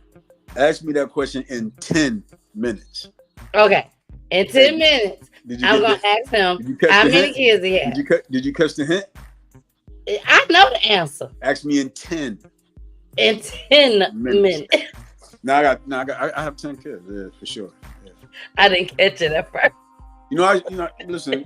Look, I didn't catch it at first, but I already knew the answer. He got 10 kids, but I got to say this. I have to say it. You take care of your kids. You have been in your kids' life. Yes, indeed. So, yeah. I'm listening here. I can't keep no money, man. You know what I'm saying? And I'm not even mandated to pay.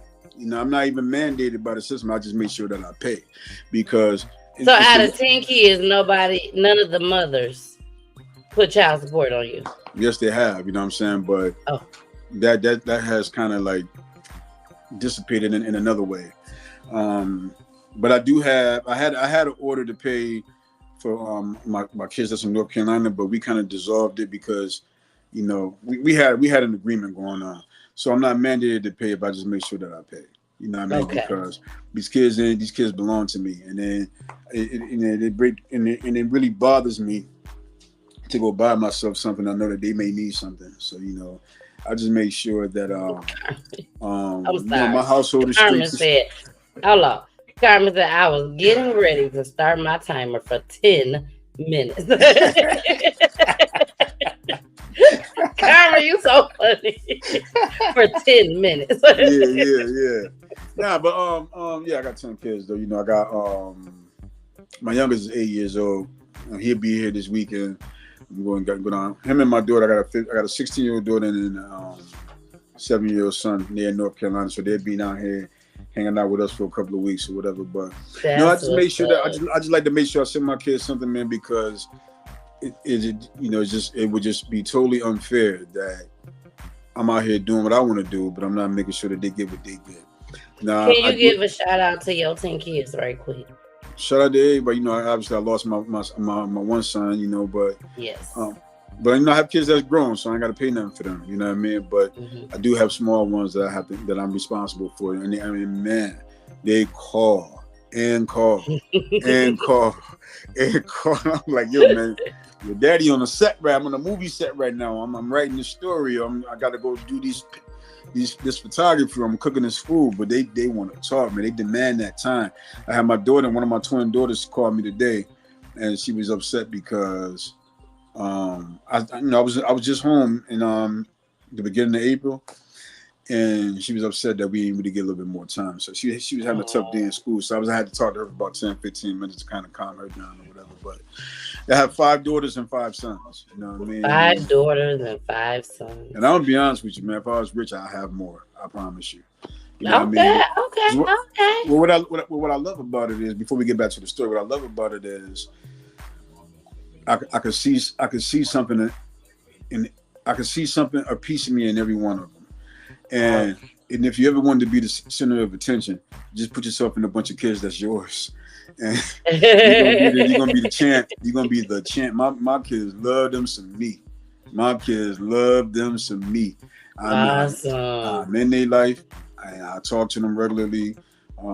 I do what I can for them, and then when things turn and be greater, it's gonna be greater for them as well. I'm never gonna forget about them. I'm never gonna not do what I need to do. I'm never gonna be that person that's whining and bitching over child support. I don't believe in that. I don't believe. Like dudes there say, I gotta pay child support, and she gonna pay her car note. I'm like, I'm just gonna send the money, and she gonna do what she need to do with it, because before I send the money. Better say it. Before I sent the money, she probably spent all her money paying her car note and taking care of the kids. My money is a relief to the situation. Baby, you say it. You better say. Hold on, let me give you a hand clap. I am not a single mom. I have never been a single mom. Me and my husband has been married for 17 years, and my son is 9 years old. Yeah, but my husband has a daughter. Okay. And when I tell you, I am a firm believer, and mama's still doing. When your child support come, or if it don't come, mama still gotta do regardless. Right. So I applaud you for saying what you just said right now. My kid's mother would call me and was like, well, this one I'm gonna do with the money. I said, I don't personally, you don't need to call me and tell me that. My kids can call me and tell me what they need, and I'll send it. I just don't want her calling me, because I want my wife thinking that we chatting it up. You know what I'm saying? Yeah. But I had to let her know. I said, listen, you don't got to tell me that. Do what you need to do for your household. I know I sent the money. You know what I mean? I don't need to have no conversations about it. You don't got to explain it to me. Exactly. And God know you done sent that money. So man, what they do with it is what they do with it. There was literally a time I was in the mall, I was gonna buy me something, and then I was like, yeah, I mean, let me check on the kids first. Let me make sure they got something. You know what I mean? Before I come here looking all fresh, and these kids probably need something down there. You know what I mean? Then they always eat, and then I send money to them, and then they individually call, Dad, can you send $15? Can you send me $20? I need $30 for this. Right? How can you tell them no? These girls and stuff. How can you tell them no? You know what I'm saying? So it's just like, nah. So I do have that many, but I'm not. If I'm lying, if I say. I've lied and said I had less, to be honest with you, because maybe I don't know why, but I'm not ashamed of I love my kids, and I don't want to be lying about it. You know what I mean? Like it is what it is. It's kind of like, it's like almost like, not quite, but it's kind of like, when people ask, how old are you? And I'm like, yeah, 43, but I'm 52, and I've been through a whole lot. And for me to lie, well, baby, you don't look like it. I tell you that. I appreciate you don't look like it at all. I've been showing you guys some of his art that he does just as well throughout the show. C. Michaels, we definitely gonna get into your son next, but I got to show this picture. There's a picture that you drew that when I saw it, I was like, oh my gosh, he's the shit. Now, I'm telling y'all now, I got to say it because I just got to say it. I ain't gay. I'm not gay. Not gay at all. Far from me. Y'all know I got a husband. I love my baby. But this picture right here that I'm finna show y'all, all I can say was OMG. Like, you did an awesome job. He do not know what picture I'm finna show. Yeah, but you did an awesome job on this picture. And I'm going to show it now. But at the end of the day, it goes to show that when God puts something on your mind, and there's a difference between talent and the gifts. Baby C. Michaels, you got a gift. Thank you. You got a gift. When I saw this picture, I said, he has a gift. Forget talent. Forget talent. He got a gift. And it was this picture right here. That picture right there. For you to be able to draw something like that, and if you're into art, I told you, my husband is an artist. My husband, I walked in the house one day, I already knew Poolie can cut hair. But I walked in the house one day and he was cutting Mickey Mouse in the back of his head. Himself. In his own head. Yeah. And that's when I knew that my husband had a gift. A gift. Because there's a difference between a gift and a talent. Is this the real person? No, I drew that from scratch. He drew it from scratch, y'all. We got to give an applause for that. He drew this from scratch. And if you get out of your mind, oh my gosh, she's nude, all that. If you get that out of your mind, just the art of it, that lets me know you good at what you do. Yeah, thank you. And I applaud you for it. And then you had this one. Yeah. You are good. Was this done from scratch as well? You're good at what you do. Thank you. I appreciate it. You are so welcome. And this one, I really love this one. I showed this one already, but I really love this one as well. I actually airbrushed that one. Is this a person? Yeah, it was a friend of mine, friend of the family who lost their son to fentanyl back in November. So I just wanted to give him something. Just give him something to remember this son by. Well, my heart goes out to this family just as well. But I wanted to make sure that I showed those pictures. Yeah, thank you. Definitely. You good at what you do. You good at what you do. Yeah, now we're gonna get into another clip. Because we were talking about your daughter's mother. Yeah. And you raised this daughter. Correct? You raised the daughter, her daughter. She's with me right now. Yeah. She's with you right now. When did this happen? What year was this that she committed suicide? It was 2009. Yeah. 2009. How old was your daughter at the time? Your daughter at the time? She was 2. She was 2 years old. You decided, you know what? I'm finna go ahead and keep her. You've already lost 2 sons to gun violence. You was in the streets, and you decided, nope, I'm gonna raise her. Yeah, well, first and foremost, at the time I had only lost 2 brothers, and I eventually losing another brother after that. My brothers, losing them, it's hard for me today because I always think, about what would we be today as older men, and so that's a struggle for me. But I'm gonna have to say, losing my daughter's mother was hard. This is the hardest thing I've ever dealt with in my entire life. And why is that? Well, because first and foremost, I never really treated her like she needed to be, like a real person, and it was really part of us because probably because of the product. We were like products of where we came from, and in that, it's just drug dealing, it's violence, it's domestic violence. There was domestic violence there because I tried to control everything that she did. I tried to just control her entire life.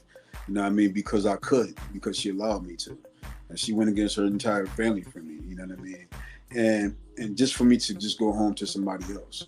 You know what I mean? So I never really treated her good. And then you know, I thought buying her, I bought her like 2 different cars, I bought a lot of jewelry and clothes. That was some semblance of treating her good in her mind. I can play on her intelligence with material things and talking her to death. You know what I mean? But as a person, as a woman, a person of value, never respected her or treated her with any real dignity or respect. But I loved her in that twisted kind of way. Like I loved her. Because she was there for you. It just never came to fruition until this happened. You know what I mean? And it was the hardest thing. Any picture that I see her, that picture right there, that beautiful picture, that picture only says to me, see, I told you that this is gonna happen. Never treated her. But you didn't think it was suicide.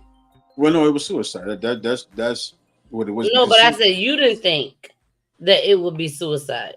Well, she threatened to do it a bunch of times, but when people are saying it, it's kind of like you take them serious at first. But when they said it like 10, 20 times, you kind of stop taking them serious.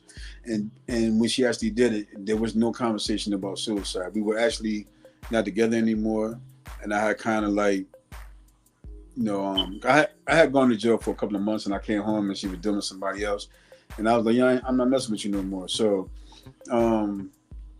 there was some playing around in between that time. I think I kind of played with her a little bit mentally, and so then she kind of tried to get back in the situation. I was like, nah, I kind of over the whole toxic thing. I knew I played a heavy part, the majority of the toxic part, but just did you know her family? Yeah, very, very entirely, yes.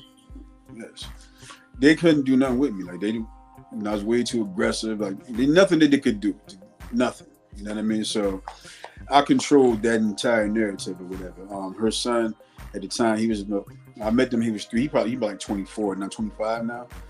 And I did everything for him. You know, I did everything. Me and her mom did pretty much everything for him.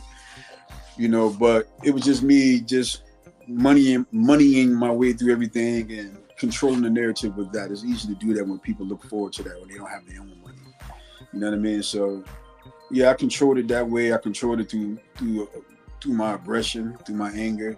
I controlled it any way that I saw fit. And so when she passed, we was having a conversation that night about it. I knew the person that she was dealing with. For full transparency, it was a girl. And I was like, yeah, man, it's all good. You know, I'm pretty much over it. You know, I had other people in my life that wasn't in the street at all, that I could tap into. And I was kind of like trying to change a couple of things. You know, I didn't really want to have that street element in my relationships. And if it wasn't for that, the 2 months, I kind of felt a little betrayed. So I was like, yeah, I'm not. But then when I did come home, we did get back together. And then I was back to my controlling ways. And probably about 4 days in, she had went to the store and called me and was like, I don't want to do this no more. I had my freedom for 2 months, and I like that more. And so I tried to act up a little bit, but she wouldn't buckle. She wouldn't bend. She stood up for me finally. You know, she was like, yo, no, I'm not gonna let you do this. And so I thought about it, I said, just all right, you have to let it go. You have to just move forward. You can't control that. You don't really love this girl, man. Maybe. Only thing you want to do is you just mad because you can't control her no more. Mm-hmm. That's what I'm saying to myself.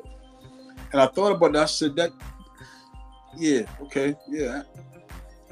I don't want to accept it, but okay. I had other people that I could really, listen, please forgive me. I don't want to sound cocky. I'm just telling you what it was. Mm-hmm. And so I just kind of went in that direction. But the thing that really joined us the most, that we really had a daughter out, is that we both really, really loved. And I was like, I just want my daughter to kind of be with me, because I really don't want her in certain environments. I don't want her mind influenced. And she like, yeah, and I want my daughter to be with me. But I said, well, listen, we ain't got to fight over it. You get it for 6 months. I get it for 6 months. Let's do whatever. I'll take the first 6 months. She loved to go out and have her a good time. I knew I could get the baby. She never neglected her, but and she never pushed her off on anybody. That never happened. They were very close. My daughter was right under her bosom. But I knew I can kind of play on that. I love being with my daughter all the time. So anytime I leave from where I was at, I'll just go be. By this time, my marriage had broken down because I had a baby in the situation, and so, yeah. So when she passed away, the fact that I never treated her good, people thought that I did this, you know, and it was the hardest. Tell us the story. What happened with her? We know she committed suicide, but what happened that day? Well, she was with her significant other at the time. I had talked to her probably like 3 or 4 in the morning. She had called me. We used to play cards a lot when we were together. She taught me how to play poker. And she had called me and was like, hey, what you doing? I was like, I was actually with a female friend of mine that I was really cool with. And I said, I'm tired. I'm about to go to bed, man. You know, where's Shamaria? That's my daughter's name is Shamaria. And she said she had the babysitter house. She said, you want to come out and play cards? I was like, nah, it's late. I'm tired. You know what I mean? So she was like, you sure? You sure I got on my outfit? I look good. And I said, of course. I'm sure you do. You know, that's easy for you. You know what I mean? And then we just kind of was reminiscing about, you know, old times. And, you know, I look back on it now, I was like, damn, maybe that was a sign. But we just kind of reminiscing about, you know, the times or whatever. You know what I mean? And then I was just basically like, yo, listen, man, you got to prepare yourself for when, you know, the high come down. And you still may have some things that you need to address. And, you know, we're not going to be able to party our way through everything. You know what I mean? And so we just was having a good conversation. And then right towards the end of it, she was like, you sure you don't want to hang out? And I was like, nah, I'm sure, man. I said, well, let's do it like this, man. Because I kind of felt bad for saying no. But it was at this time it was 4 o'clock in the morning. I said, well, let's just do it like this. Let's just get the baby in the morning and we do breakfast. Let's do that. And she was like, all right, well, you know, I love you. I was like, yeah, man, I love you too, man, for sure. And then she said one last time, she said, you sure you don't want to come out? And I was like, yeah, I'm sure. And she said, okay. And she hung up. So this was 4 o'clock in the morning. 9 o'clock in the morning, I'm waking up. It was like I said, I was at my homegirl house. This, to be honest, this is somebody that I dealt with in the past, but we were like real cool at this point. We wasn't really on that like that. We just were real cool. Yeah. And I get a call. I had just got out of the shower. I get a call, and it was the girl that she was dealing with, screaming at the top of her lungs. I just went in the bathroom and I found Nisa, this, that, and the third. So I just fell to my knees, and I'm like, this girl was crying. I don't believe it. This girl was crying up for help, and I could not read the sign. And I could not. I just was crushed. So I called my mother. My mother lived literally 5 minutes around the corner, walking distance, literally 5 minutes. And she was very close to my mother, very close to my sisters, very, very close. And there was a time when me and my sisters and her sister, we all lived in the same house for like a year. You know what I mean? So we were very close. And my mother walked over. That's my, please go over there. And I just heard something just happened to me, so please walk over there. So my mom go over there. So now I got the girl driving me to the area. So my mother's calling me on the way there, but I don't want to answer the phone because I don't want her to tell me that it's true. You know what I mean? My mother's blowing my phone up, and it's taking me like about 20 minutes to get there from cross town. My mother called me. I'm looking at the phone. I'm like, yo, I don't want to answer this call. I want to answer this call. And so I never answered. So I get to the street, but when I get to the street, I seen cars backing out of the street. Because obviously I'm thinking maybe they got the police tape up. So I get out of the car and I walk up. When I walk up, I didn't see any police cars yet. I seen my brother's car. I seen his car parked over there. And I'm just trying to just make all the sense of it. I'm like, yo, what the hell my brother car doing over here? He don't be over here. And I walk a little further and I seen it. Police tape all around the house, all blocking the street.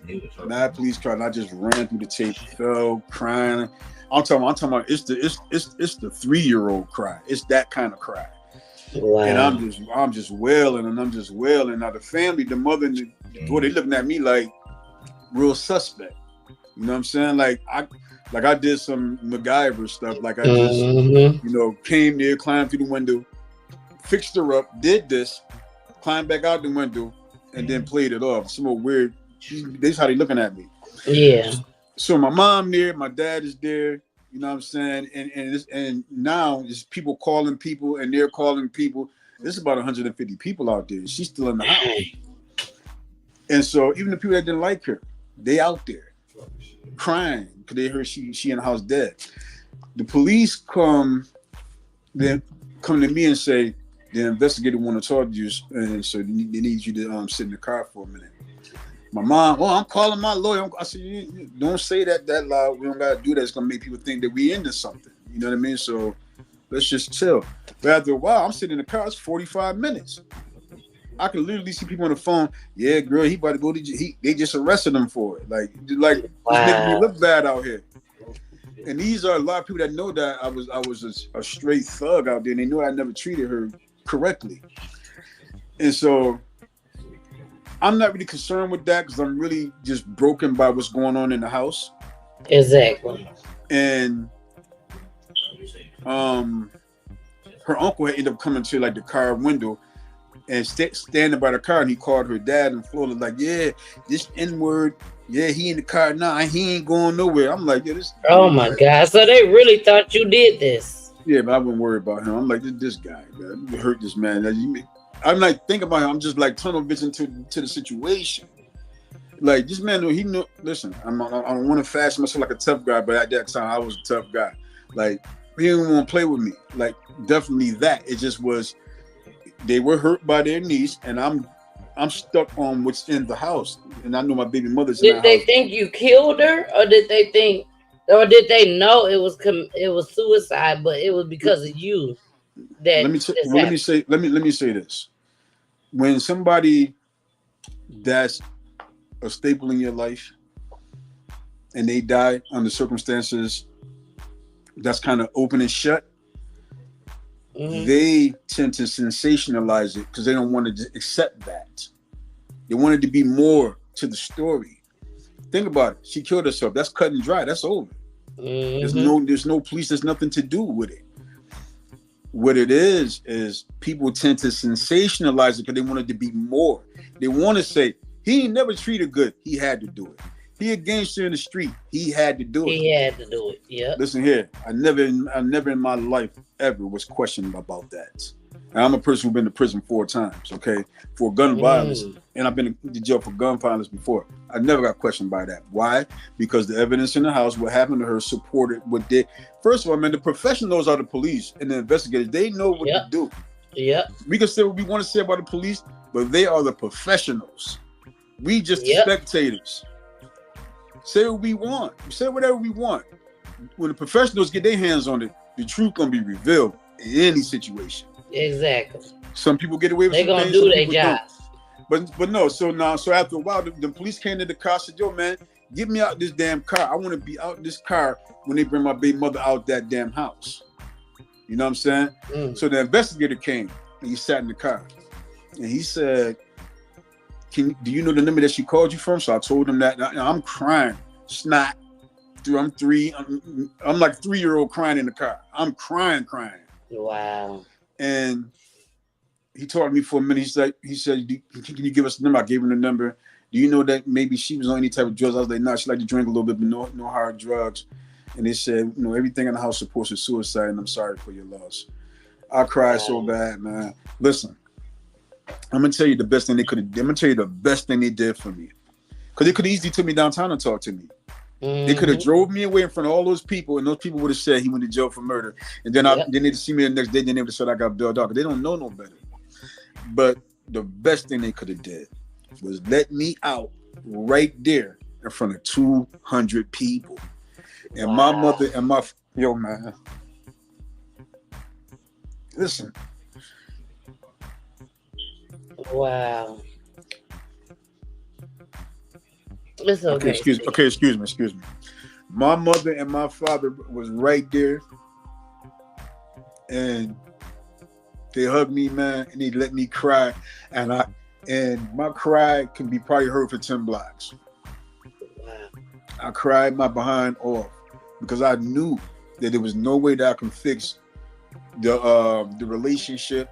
There was no way that I would ever be able to say I value you, I respect you, and there was no way that I would be able to say, you know, I want the best for you. Anything positive. I was never a good person, and so.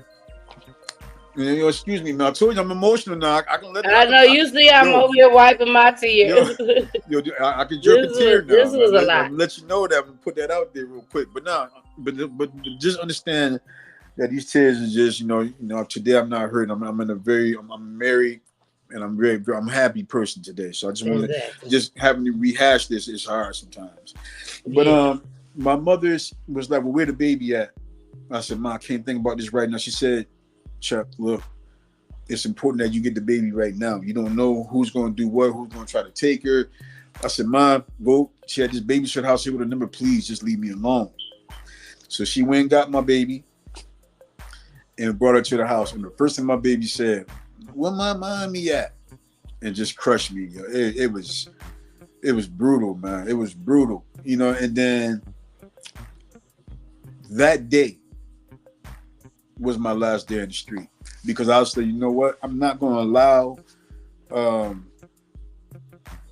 long as I'm capable, I could have pushed her off on her mother's family. I could have pushed her off on my family and then ran amok and just went out there again. But I said, nah, I know that her mother was her number one, but I was most certainly her number two. And I like to always say number two is arguably number one. So I knew that she needed to be with the next best thing to her, and that was me. You know what I'm saying? And so I just gave it all up. I gave it up. I gave it up, and that was my last time in the street. And then, we had some hard times. I was. And here's another thing. I was facing another case at that time, and the sad reality of that, this is something I didn't even do. Other times, I did it. I'll tell you the truth. I did it. I ain't even do this. And I try to tell these people, I said, listen, I even cop out to a program. I just need to stay home, but I have a daughter who's out there who just lost her mother. And they didn't want to hear it, man. They just wanted me out in the streets because they had heard other things about me. You know what I'm saying? Exactly. And went to trial, and I had 2 charges. I was facing like 15 years, but I ended up beating one of the charges, and then the case was weak. The judge knew it, and he gave me like the middle sentence on the charges that I lost, so I ended up doing 3 years. I was going to let her go to her mom's mother, and I'm super cool with them today. We're very close. We're very cool. She was down here. I paid for her to come down here to visit my daughter for my daughter's birthday last year. And but my mother, to me, had more structure. You know what I'm saying? And so I asked my mother, I said, "Mom, look, I don't know about I was going to trial. I said, Mom, I don't know what's going to happen, but if I lose this trial, could you?" Before I can get the words in my mouth, she said, "First of all, you're not going to lose no trial because I already prayed on it." She said, "You know how people love to, black people, they love to pray." You already know. You already know. Religion as it is. I prayed on it. You ain't got to worry about it. The Lord got it. She said, first of all, you ain't gonna lose. Stop talking like that. I already prayed on it. She said, second of all, you ain't gotta ask me. You ain't gotta ask me that. I will raise her like it's my own child. Awesome. I said, all right, man. That was a relief. So my last day of trial, and me and my daughter, we had our nice own apartments. Like I was getting myself together because I was out the street now. Had a nice, beautiful apartment. I had it set up for me and her, but I just had this elephant in the room. I was facing the case. And so I said, "Well, Ma, listen, it's my last day of trial. Here go my house keys. On top of the fireplace is a black leather case. It's got my daughter. It's got a notarized letter saying that I give you temporary custody of her doctor's appointments, her social security card, her birth certificate, everything that she needs to thrive. It is there." And she said, "Okay." And I said, "My furniture, you can have it, do whatever you want with it, if I don't come out of here." Yeah. And I didn't come out of there. I lost trial. And so I ended up going to jail for 3 years. My mother raised her. Okay. And then I got out after them 3 years, man. It was the best thing that ever happened to me. And this was 11 years ago. My daughter was 5 at the time. She was so happy, and I felt like my mother did a very good job with her. The only problem that I had was like my mother has like 30 grandkids, right? And so they all get to share the same grandmother and still go home to parents that they had. My daughter didn't have that. So when I came home, I was like her greatest champion. You know, I was just her greatest. You know what I mean? And so there was a time, I was talking to my mother about this the other day. There was a time I was getting myself dressed to get ready to go out because I was fresh out and looking good and I lost a little weight. I'm like, yeah, but I'm about to go out and see some people. After the 3 years? Yep. After the 3 years. So I knocked on my mom's room door. I was telling my mother temporarily. I'm knocking on the door. I said, Mom, could you watch Shamaria for me? You know, usually she won't get out of the bed. She'd be like, who is it? I'm like, yo, could you watch Shamaria for me? I'm going to step out for a minute. She got out of her bed, opened that door, and said, listen, Shamaria got a routine around here. This is what we do. You go, man, and get yourself together. I don't care how many years it takes. You go do you, man. Listen, I got Shamaria. I know you out. I know you what you said you're gonna do when you get out, but I got her for right now. You get yourself together and you come and go as you please. That's what my mother told me. And it gave me all the time that I need. And listen, we don't get along living together. So I ain't last with her for a month, but we did best of friends and out of the same house. So that didn't last that long, but she held my baby down until I got myself together. And we got up water. My mama name. Shout out to mama. My mama. Shout out to mama. She was on the live. Her name Shirley Thomas. Like she was the one. Yeah, she was on the live. She is on the live. Not was. And she is on the live. Shirley Thomas. There she is. There she is. Hey, Miss Shirley. Hey, listen here. I'm gonna tell you something. Thank you for coming. Hey, my name's Shirley Mae Jr. All right.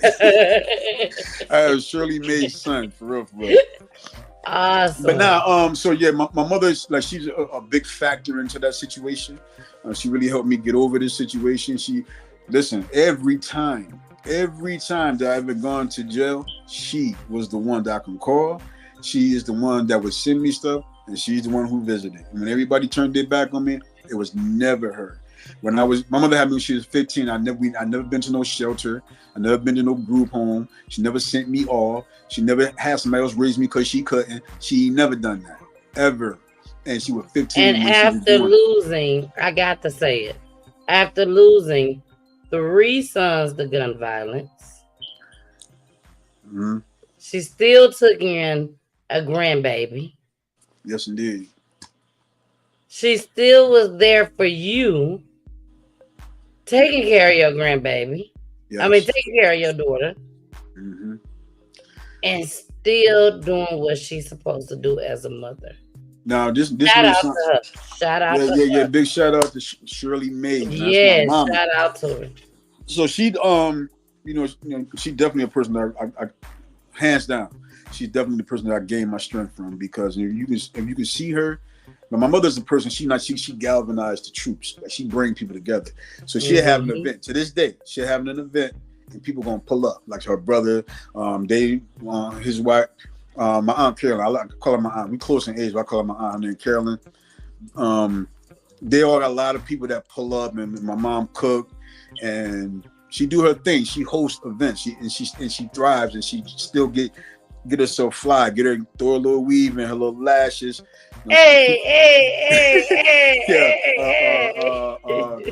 Keep her something to drive. She not defeated. She hurt. She broken, but never defeated. And so I get that strength from her. And I said, well, she can handle this, then I can do this. Exactly. You know what I'm saying? I can do this. You know what I mean? So I get that energy from her. Today I get a lot of energy from my wife. My wife is a strong support system, but it all derived from my mother. It all derived from my mother Shirley. Like we tight, like we talk regularly. She was very upset that I was moving down here, but it was very important that I did move. You know what I mean? So, I needed to see something different in my life before the curtain call. I just needed to see something different. So exactly, she helped me get to this point, and she was the person that never, ever, ever, ever, ever turned her back on me. I ain't gonna ever forget it. You know what I mean? So, she's the one, the 2 and the 3, and she did this for me. She did this for all my brothers. She did it for anybody that she can help. Now she a lot to deal with now because Shorty don't play, but all my strength that I have today as a man, it came from my mother. And you know, people always say stuff like a woman can't raise a man. Well, I beg to defer. My mother raised a man. You know what I mean? She raised me. And I didn't, but you know, it wasn't the best because we grew up in harsh conditions. But she did raise me. You know what I mean? She raised my brothers, and she never gave us away. She never. And she did the best she could. She did what she could, and she fought, and we rebelled against that. That wasn't her fault. So, so that's the story there. And trust me, it's a lot more deep than what I told. But yeah, that's the story of my daughter's mother, and my daughter today, she's thriving. How old is your daughter now? She just turned 16. You can't. She is a sweetheart, man. I'm telling you, man. And I'm not saying it because it's my daughter, just because she's a very genuinely nice person. My daughter's she is a very genuinely nice person. I be having to tell her, "Hey, Shamar, don't let nobody talk to you like that. If man, they get in your face, you know what you gotta do." She said that I don't carry myself. I don't mean out here fighting like that. If I gotta defend myself, that's what I would do. But I don't live the way you used to live. Like she'll tell me that, and then that's about right. Well, you know, you gotta do what you gotta do, man. You gotta navigate it the best way you can. I spend a lot of time talking to my daughter. I don't. Yeah, man, you're right. God is good all the time. I was just about to say it. Look, Shirley, God is good. God is good. Hold on. I gotta do my special. Hold on. Okay, go ahead, do it real quick. I got you. God is good. God is good. Shout out to God.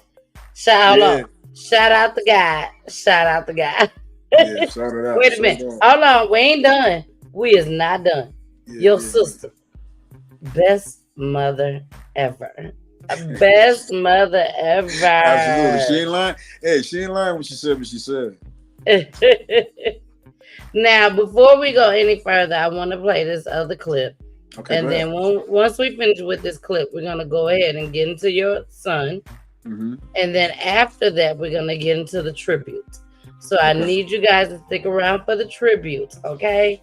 Y'all already know how I do with my tribute. This show was actually supposed to be a Wednesday show with me and Jason. You know, we have the families come on Wednesdays. But, see, Michael said, didn't you have another day available that was a little bit earlier than July? I said, I forgot it was already taken. He said, well, you got another day? I said, I sure do. And that's why we are here on a Monday, which I am enjoying every single bit of it.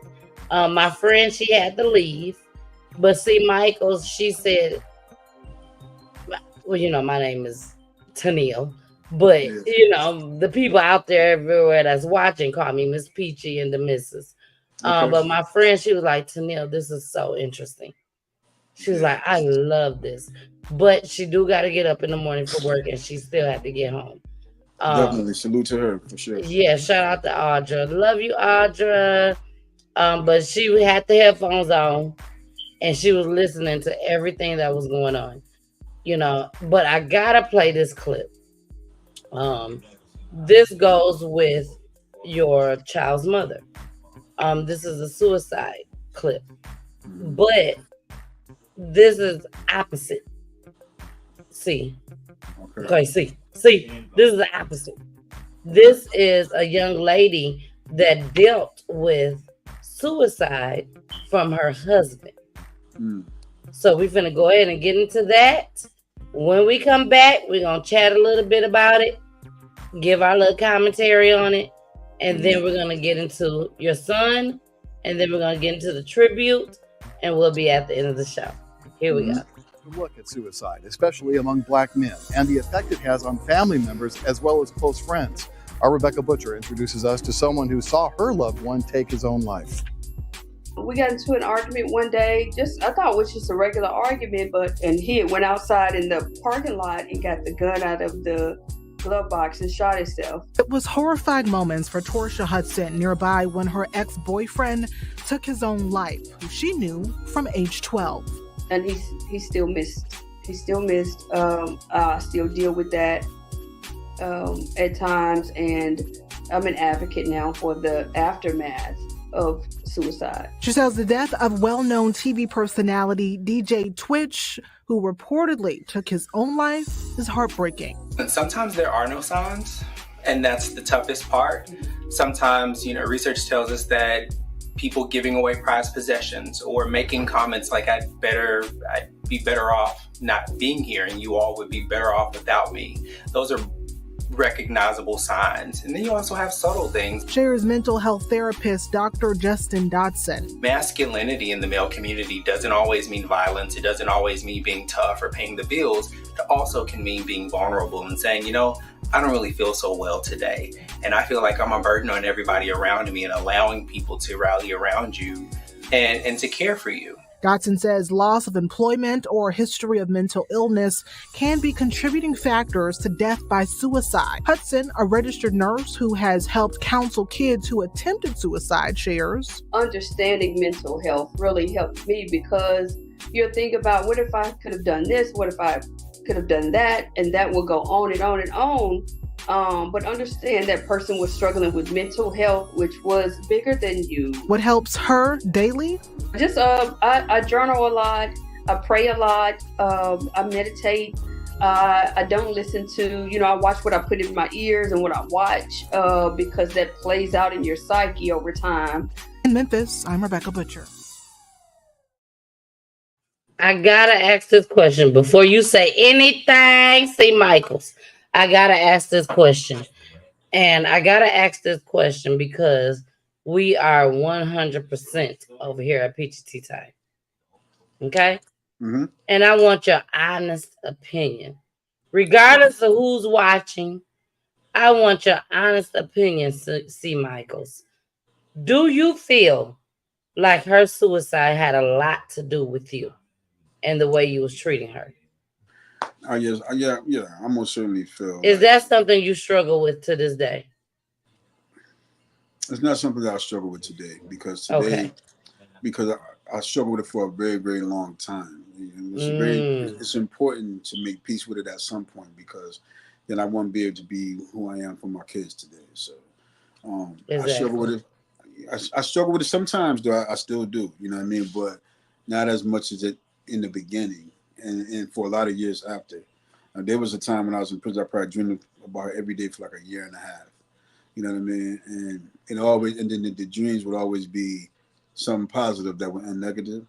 And then I kind of like would wake myself up while I was asleep and hoping I could stay asleep so I can kind of to restart the dream. But of course that never happened. But I really do feel like mentally, especially considering the last conversation that we had, that mentally I did play a part, because especially with me not being able to read those signs at that time, because usually when they're saying they're going to do it, it's more like a cry for help, and they just want the attention, not necessarily the attention to say, look at me, I'm going to do this, just they want the person that loved them to acknowledge them, so but at the time when it actually happened, it wasn't blatantly said, but it was said with a lot of subliminals, and I didn't read the cues. So I definitely feel. I tell my daughter this. I'm very transparent with my daughter, because I don't want her love to be for me to be. And this is her mother, correct? Yes, she struggled with this today. She's 2 years old. She don't remember a lot, but the fact that she don't have her mother. My wife is an awesome mother to her. And my wife has told her from day one, your mother is going to be a staple in this household. Your mother is never going to be forgotten. I'm never going to try to take her place. I don't want to take her place. I don't want you to be forced to call me mother, nothing like that. But if you have me as a mother and you accept me as a mother, I will gladly accept the role. And my daughter they have both thoroughly embraced each other, and which is a big time blessing for me, because I've been in other relationships and nobody has really fit the bill. Nobody has really measured up. And I'm just some really nice people, some really nice, good people, really good, positive women, because I like being around positive people. But nobody can really put the stamp on it like my wife has. My wife has put the stamp on it. Baby! The stamp. My mother Thank you, wife. my mother know me. She know I move on. She know.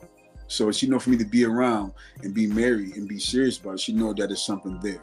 And so I definitely feel as though I did play a part in that situation mentally. Definitely not nothing that I did physically. I would never claim that. And it's easy for me to say I would never do it when I was when I was an abuser. So it's easy for me to sit here, even at that time, say I didn't do it, but then I got the eyes like, yo, you would do it. This is how you was to her.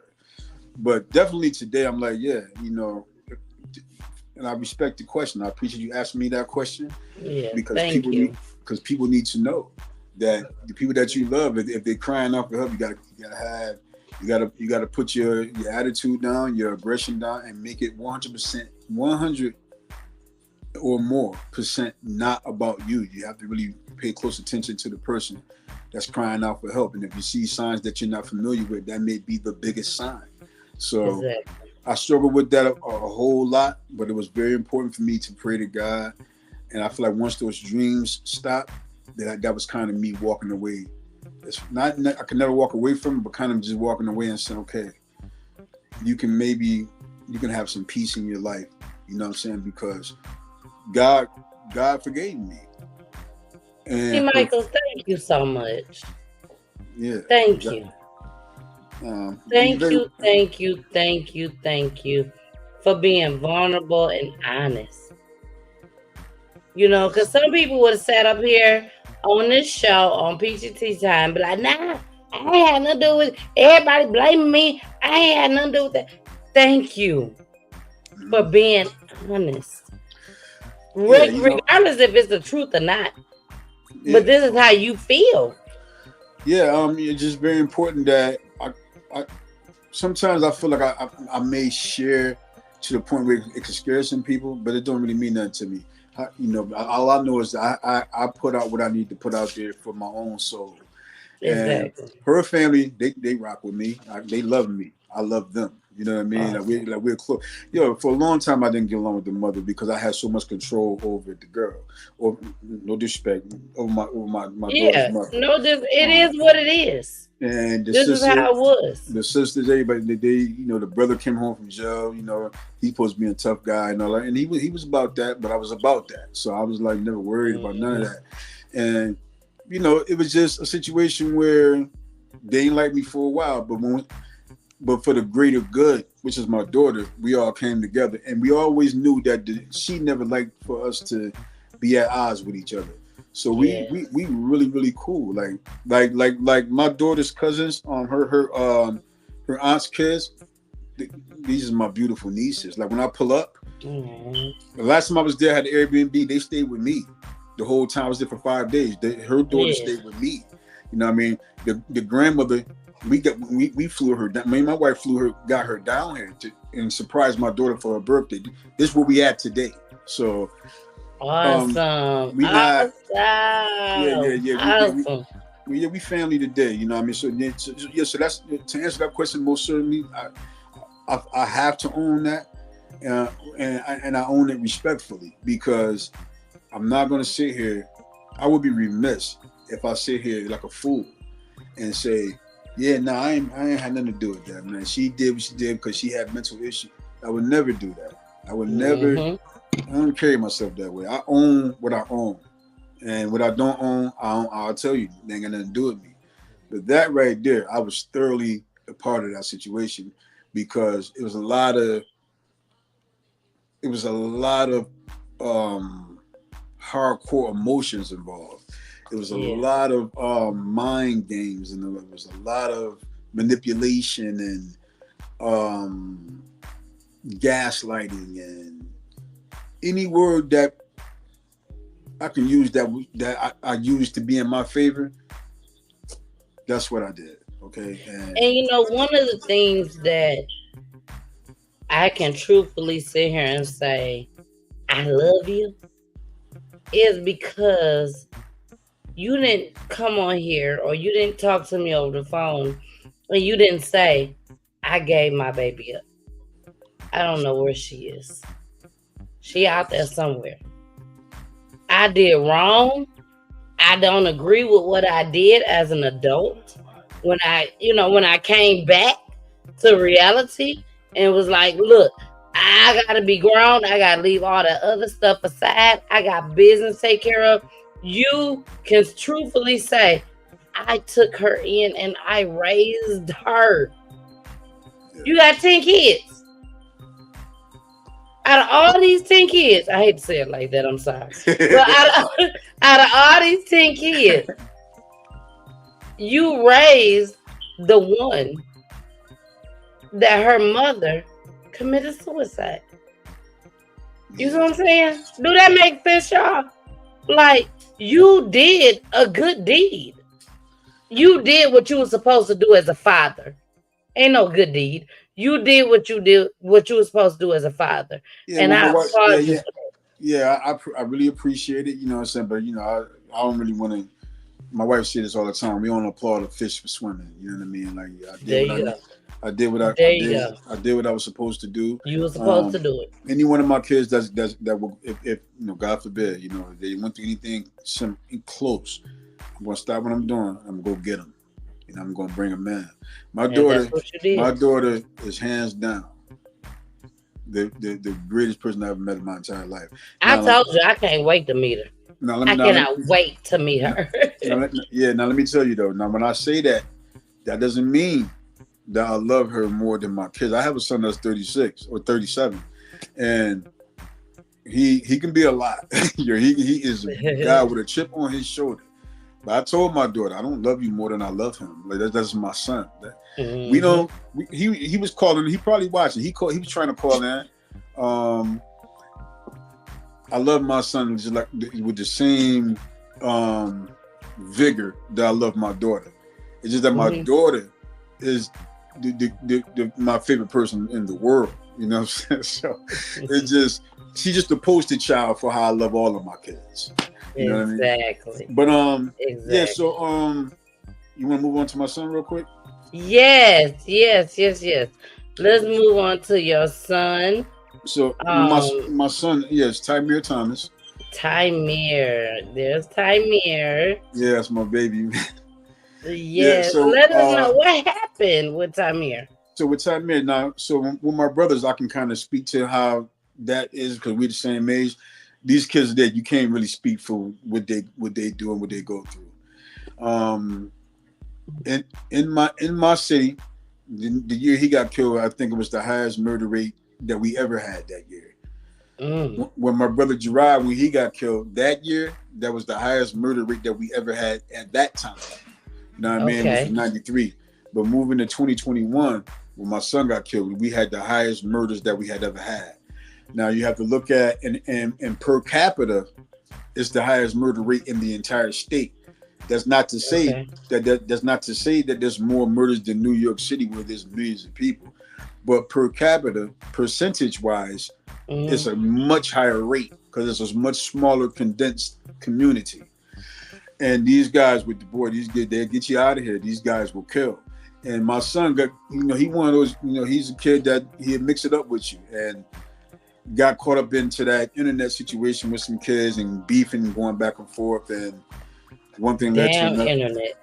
And one thing led to another. They saw each other at a gas station. My son seen the trouble. He was with his friends. They got out of there. They left. And the guys followed them to a dead end street and they opened fire in the car. My son got shot 4 times. So I was down here in Georgia. I hadn't even moved here yet. I'm still living back home. My wife and I, we hadn't got married yet. Excuse me. I need to plug my phone up. Excuse me. Okay, go ahead. Y'all, we've been to get into our commercial break and why he charged up his phone. And because I forgot all about it. But we have to. It's a must. Okay. That we get into our commercial break. So here we go. Hey y'all. It's your girl, the missus with the kisses, baby. Mwah. Thank y'all so much for joining me and Jason tonight. Thank you. And if we got a special guest, thank you, special guest. I thank you for coming and sharing your story. But y'all make sure y'all watch us each and every Wednesday, okay? Each and every Wednesday, 9 o'clock p.m. Eastern Time. Where you said? You said where? Roku TV, Facebook, YouTube, and also Twitch, baby. Twitch. Make sure you subscribe to my YouTube channel, Peachy Tea Time spelled with a Y. And make sure you also follow me on all the other platforms just as well. Thank you so much for joining us each and every Wednesday, 9 o'clock p.m. Eastern Time. Back to the show we go, baby. We going back. Bye. Now, I know today ain't Wednesday, but this is a Wednesday show, okay? This is a Wednesday show. So that's why I made sure I played that commercial. And again, C. Michaels, I cannot tell you enough how much I thank you for coming on here. And just, being vulnerable and pouring your heart out. And I really, really thank you for that. You're very welcome. So let us know what happened with your son. Then we're going to get into the tribute. Okay, so I'm gonna get ready to close this to my wife. I know she waiting on me. I'm the cook around here. So I'm the one that chef it up. So she waiting. Did I get it going, baby? What's going on? I'm hungry. I already cooked it up before I started the show, but she gonna be good for a couple. She wait this long. She be good for a few more minutes. Okay. So, before we were married, we were long distance dating. She was in Virginia. She was a boss there too. And I was back home. I had my own little contracting business or whatever. So we decided that we was gonna be together, close the gap. She didn't like where I live. I didn't like where she lived. We decided to come here because of my artistic ability. And so we had the house in advance. I had never been to the house. I'd been down here to visit for Juneteenth, but I had never been to the house. She had moved down a month earlier because she was starting a new job. So my mom's sister lived in this area, and my mom's sister had passed away. And so she needed to come down here. I said, well, Mom, me and my lady, we got a house already in Georgia. It ain't furnished yet, but we got cable on, we got the heat and the electricity. We can, instead of getting a hotel, I'll drive you down, we can stay there. So me, my sister Shayla is her and my mother, they thick as thieves. Every time I get mad at my mother, I just say y'all. I don't say my mama, I say y'all did it. Because that's how close they are, right? Yeah. So Shayla and her kids, my mom, we all trooped down this way. And they came to my house that I'm in right now the same time that I got here. I was like, yo, y'all stop at the door. I'm gonna walk in first because I've never been to my own house yet. So once I walked in, they walked in, and then we chilled or whatever. We paid our respects to my aunt, the funeral and all that. And we was expected to go back home in 2 days. So me and my wife was up in the room. I looked at my phone. I seen I had a missed call from my son's mother. 1 o'clock in the morning. I don't even talk to her. We don't talk. My son, at the time, he was 20. I don't need to talk to her. You know what I'm saying? And I said, this ain't good. I haven't talked to this girl in years. Like, she got my number, but I don't talk to her. I said, oh man, something ain't right. So I seen I had a voicemail from her. And I opened the message up, and she said, I'm just calling you to let you know that Tamir was shot and killed tonight. And I told my wife, I said, my son got killed. My son is dead. You know what I mean? And, of course, I cried, broke down or whatever. Now, here's the thing. When stuff like that happens, and I hate to cut you off, I'm sorry. Yeah, it's fine. But when something like that happened, did you play back your brothers? Well, I did, in a sense. Here's the thing.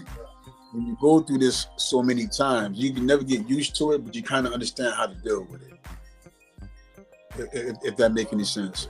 Like you kind of... When you say that, the only thing that comes to my mind, and only because you said it on the show, was charge it to the game. Well, it's hard to charge it to the game when you lose your son. Okay. You know what I mean? And then when you don't know the dynamics. Because kids today, they move very differently. Okay. These kids can be in the club. I tell my wife this all the time. These kids be in the club dancing. They got these dreads, these tight jeans. They're in there dancing. They go right outside and blow your head off. Yep. when I was growing up, the guys with the hoodies and with the black hoodies on, them the ones you had to watch for. Yeah. These kids get dressed to the nines. These tight jeans and these sneakers and dreads, and they smiling. They got these beards. They just, I'm always hating on beards. I can't grow no facial hair, but these kids, you can't read it, and then they go right outside and kill you. Okay. I don't know what my son was really into. All I just know was that he was with he was with the mess, and being I'm so far removed from the streets, is really kind of hard for me to charge it, because it's not really a street thing. It wasn't fighting over drug territory. It wasn't really in the mix the way that I was, from what I understand. But when it's your child, you don't want to hear none of that. You only just want to, you want some justice, or you want some revenge, or you're sad, you're mad, you're confused. It's just so many mixed emotions. And so, so that was a whole other situation. I had to go back home. That drive was a very long drive. It was already 16 hours, but it was even longer with that. And I was supposed to move, like, once I took my mom back, I was supposed to move like that following couple of days. But obviously I had to stay and get the money together and bury my son. And when I buried my son, the very next day, I said, I'm done. I hit the road when I left. Me and my daughter, my wife came down. She bought her son's truck to help me move some of the things. I sold my furniture. And that very next day after my son's funeral, talked to his mother, and I said, I'm gone. You know what I mean? Went to my mother's house, let her know, because I was already moving anyway. I said, we're going to leave earlier. We're going to just leave now. You know what I mean? I left, It was very hard, because that's something that I'm still struggling with today, because I lost my father right like 2 months after that. And it's very difficult to deal with to this present day, because I'm constantly thinking about my brothers. I'm constantly thinking about my son. At first I was hurt for a while, but then after I got over hurt, I was really mad for some time. You know what I mean? It was kind of taking me to a dark place. It was taking me to a place where I felt like I needed to go back home and kind of, maybe do something. But then was you ever scared of your own life? Me? Yes. Yeah. Don't let these people out here think they're not scared. These people are scared. They're just willing to mix it with other things. You know what I'm saying? These people, the toughest guys are scared. Trust me. I've been scared, but I've never been scared to not be there. You know what I mean? Like, let's say if I'm in the club, let's say before I go, if I know there's a problem there, then I probably won't go. If I'm there and the problem comes, I'm not leaving. You know what I'm saying? I'm not scared of people, but the moments can scare me. You know what I mean? I've been in critical condition for 2 weeks before. I got shot when I was 36. Again, I suppose I was in critical condition when I was 17 years old. I got shot when I was 17. I had life-changing surgery. Okay, right on my abdomen, and then I got shot again when I was 36 over a situation that I caused. I started the trouble and trying to bully some people out of a drug house, and they fought back immediately with guns, and I was entrenched into a street war for a long time. So I was scared the whole time. I was just willing to mix it up. I was just willing to. It wasn't the type of scared where I'm going to call the police or I'm going to hide under a rock. It was just the type of scared. It was just like the daytime is just as dark as the nighttime. You know what I mean? And so, yeah, definitely always scared. Definitely been scared, but not frightened. You know what I mean? It's a huge difference. These guys that's out there acting up, trust me, they scared. They're just not scared at the moment, and they're willing to. And I'm trying to make sure I say it right. Say how you need to say it. Exactly. You better say it. Do you right? Just say it. But does it weigh? That's what I want to say. Does it weigh on your heart, on your shoulders, all of that?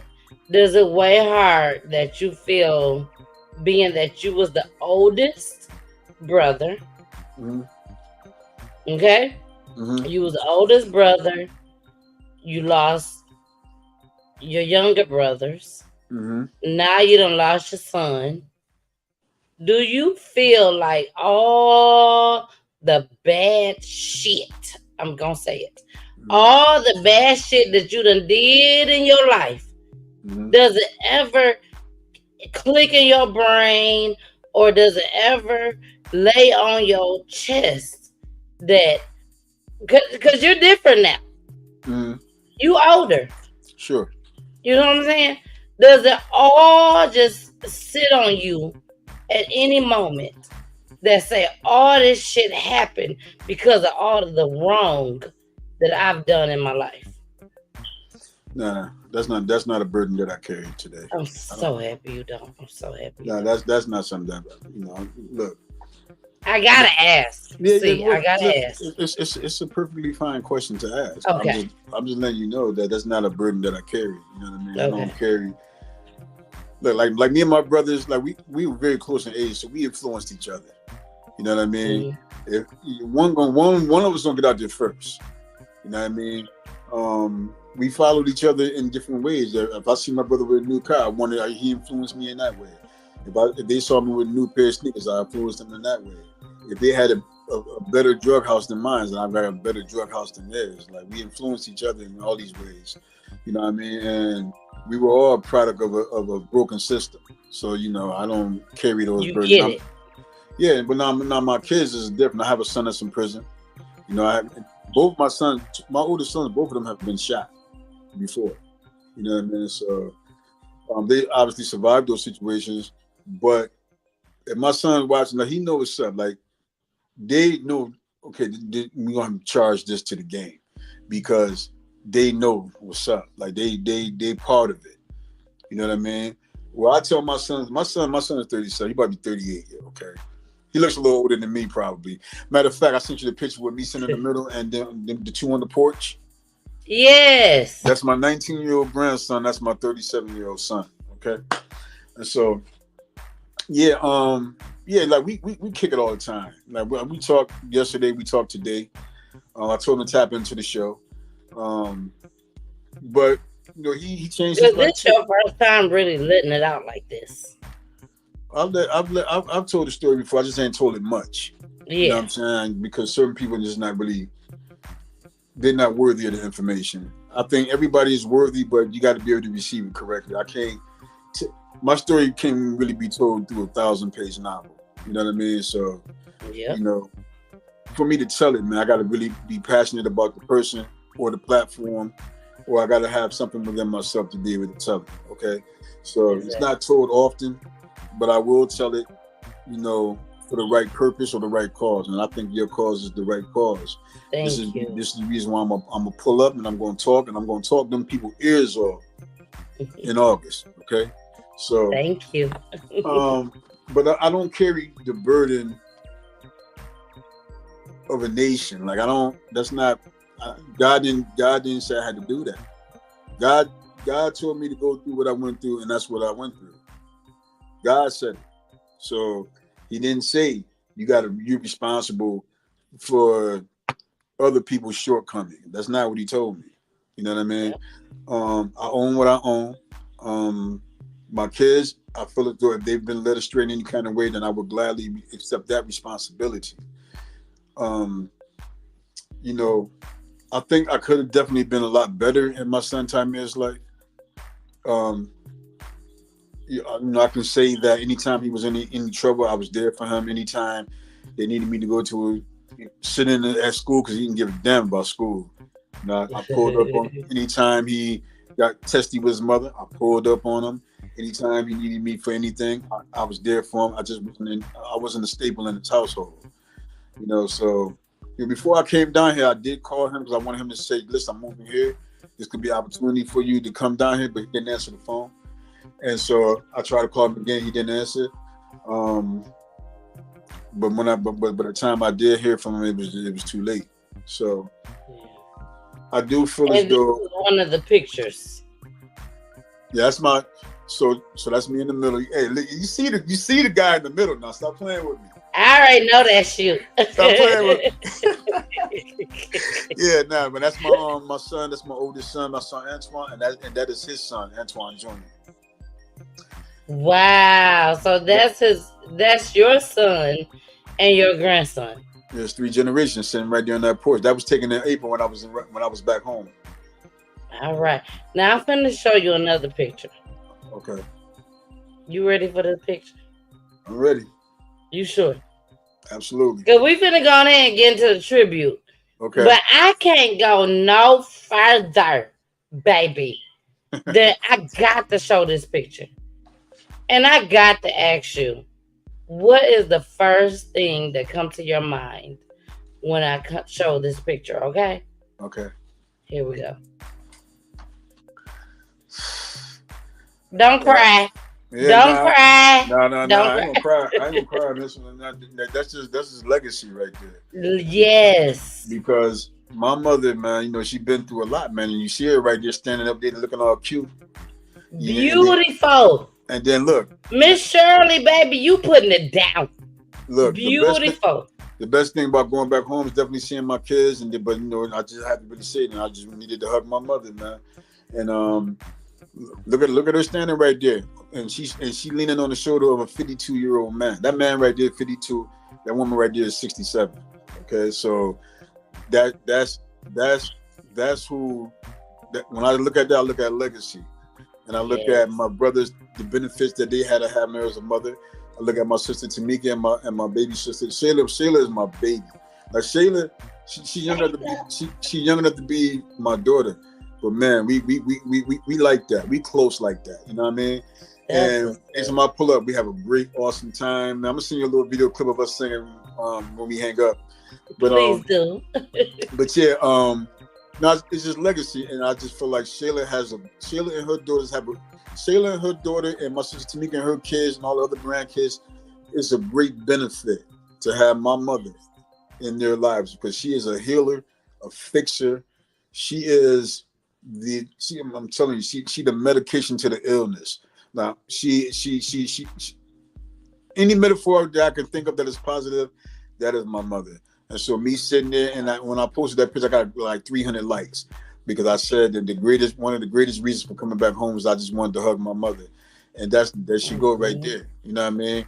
And she a great, awesome woman. And I'm not just saying it because of my mother. I'm saying it because it's factual.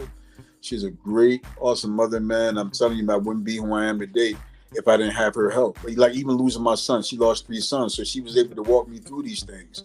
She was able to say when I called her crying, she was able to years later, and I called her crying, and she said, "It's okay to not be over this yet. It's okay to never be over it. You're gonna go through these things. You're gonna have these hardships in your life, and you're gonna feel like you're okay, and then you're gonna break down again, and that is perfectly fine." That's what my mother Shirley Mae told me, you know what I mean? And I believe everything. My mother is my boss. Now, my wife, hold on, I gotta fix this. My wife is my new boss. My wife is my new boss. I gotta put that out there first. You better get that shit right. When it comes to leaders in my life, my mother is like, I'm not saying these things metaphorically. I'm saying this because it's the truth. Mm-hmm. My mother, she's been the glue to everything that has been broken in the family. Remember, she the boss. And I acknowledge her as such. So if I'm telling her I'm trying to drop a little jewel, I put an asterisk out. That's the first and foremost, you my boss. I just want to tell you this. And so and then I'll tell her. You know what I mean? But hands down, my boss. Hands down, my go-to guy, woman, if you will. Hands down, the person that has never, ever, ever, ever turned their back on me. And people have turned their backs on me. And my mother has never done that. And she deserved the greatest honor. And she is the poster woman. She is the poster woman for what a mother should be to a child. And I'll say the same thing for my wife. My wife, I just want to put it out there real quick before we hang up. My wife, she has 3 kids. She has a son that's a police officer. She has a son. He just graduated college, moved to Florida. He's working in some type of marketing firm, I think. And she has a daughter who lives in Houston who is a registered nurse. She's done her job. And now she's taking on the responsibility of helping me get my daughter to the finish line to being an adult. So my wife and my mother and my sister Shayla. Oh no, let's go there. My sister Shayla, awesome mother to her 2 daughters. Awesome. Shout out to Shayla. I have right now the strongest people in my life are women, and I would be remiss if I didn't mention my brother Earl, because he's somebody that I can always call him. He changed his life tremendously. Turned it up. He a boss. He got about 4 or 5 cars, 2 motorcycles. Got his own house. Him and his lady. if I need anything, I'll be your bro. Send this to me. I'll send it right back to you. A true brother. My Uncle Hamp. All these people, man. I have strong family ties, and it's very important that I always tap in with them and check in with them, because they always check in for me. We are not broken. We are not broken. We did have some hardships, and it still hurt today, but we are not broken. And we are people that understand that if you plan on living long, you're gonna lose some people. It's just the way that we lose them. It's just the way it just hurt, because the way that we lost these people, we didn't deserve that, and they didn't deserve that. So I just want your viewers to know that we thriving and we striving, and we ain't broken. We hurt. We have not been crippled. We still in this fight. We still in this game for prosperity. We still in this thing. We praising God before everything, but we still trying to win. We still trying to fight. And I think people who watching and who have lost someone, it's not over for you. You have the ability to keep your loved one's legacy alive, but you got to be strong for the people that's still here. And you got to understand that God said this is what it is. And if you trust God and you respect God, then that may be a healing bomb, if you will, to kind of help you persevere and get to the next level. So there you go. You want to put that out there? Definitely. And I cannot, when I say I cannot, we can't go any further without putting up this picture right here. You and your wife. Beautiful, baby. She is stylish, baby. Can't tell her nothing. Hey, my wife. Absolutely beautiful. Thank you very much. My wife is 4'11", yo. 4'11". I'm basically Shaq to her, okay?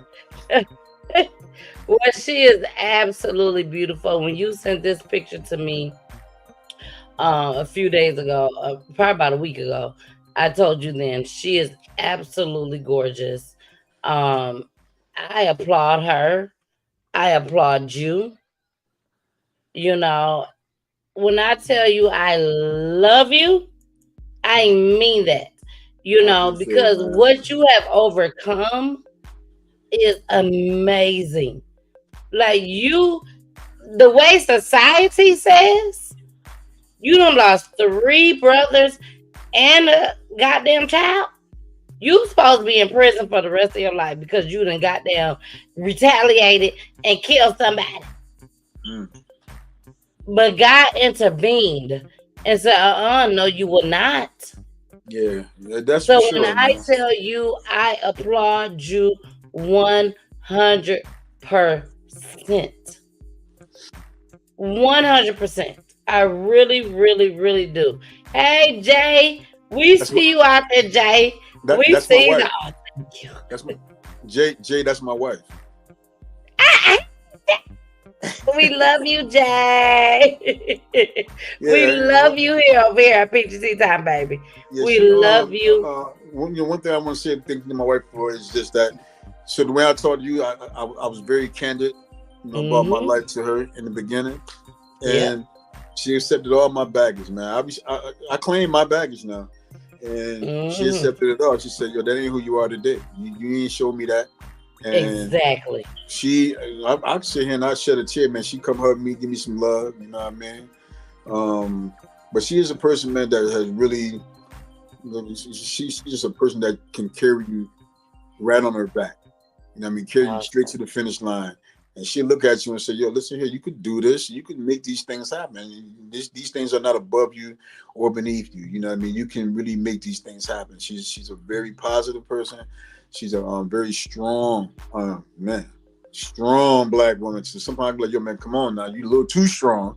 But she's a very strong black woman. She got her kids, which she need to get them to. And she's a hard worker. And she's a very diligent and determined worker. and then she comes home and she's a wife and she's a mother. So marriage is not easy. You know what I mean? But hell no. But it's still working. We've been together 3 years, and we just had our 2nd anniversary. We kicking, man. We talk. Communication is key. We talk a lot. I mean, sometimes communication can work, but sometimes it may not. But for the most important thing is for the people who thought that I wouldn't be able to be settled down and be married. Joke is on them because I am settled down. and I am Joke married. on you. Well, we are about to get into our tribute, which is what everybody has been waiting on. But before we get into the tribute, I'm gonna be honest. I'm so transparent. I tell the truth. I'm 100% just like C. Michaels is right now. So I'm gonna be honest with y'all right now. I gotta use the bathroom, so I'm gonna throw up. I'm gonna throw this video on, which is Peachy June guest. I'm gonna play that. By the time this is done, we gonna go straight. When I say straight into the tribute. Okay, are you ready for this tribute, C. Michaels? Yeah, I'm ready for it, man. I'm gonna see what it's doing. All I'm gonna say is get your tissue ready, your Kleenex, whatever it is that you need to get it ready. Okay, Shirley, Miss Shirley, I love you, Miss Shirley. Get your Kleenex together. Shayla, get your Kleenex together. That's all I'm gonna say. Get your Kleenex together. Okay, that's all I'm saying. Wifey, get yours together too. Daughter, 16-year-old daughter. Yeah. Get your Kleenex together too. So we're gonna go into these June guests, and then after this, we're going straight into the tribute, which everybody has been waiting for. So here we go.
Hold on. See, Michaels, I'm sorry.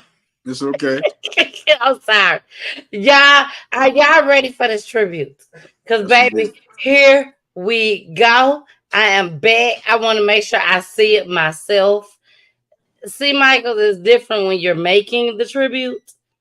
But when I sit here and see it, it's like on a whole nother level. Mm. So I want you to know I love you. I love your family. Me and you have talked and all of that. And I feel like I'm just like y'all. I may not have went through what you've been through, but baby, I am from low poverty. Can't put it no other way. So I feel like I'm just like y'all. So here we go. This is for you, your family, your friends, all of y'all. Here we go.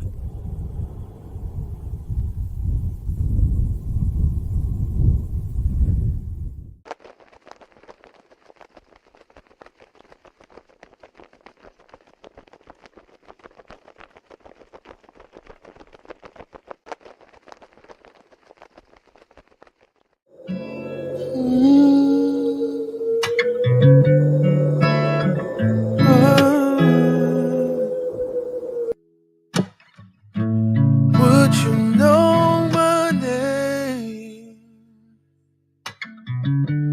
If I saw you in heaven,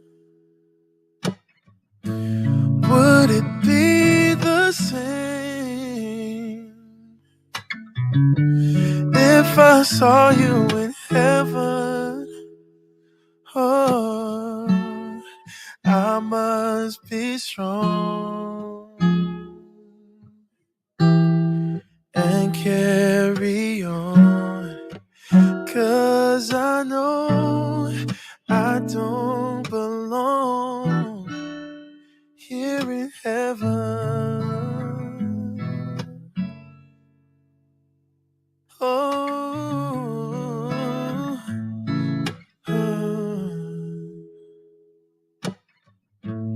would you hold my hand if I saw you in heaven? Oh, would you help me stand if I saw you in heaven? Oh, I'll find my way through night and day, 'cause I know I just can't stay here in heaven. Oh,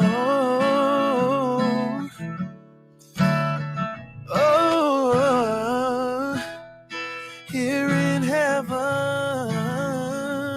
Oh,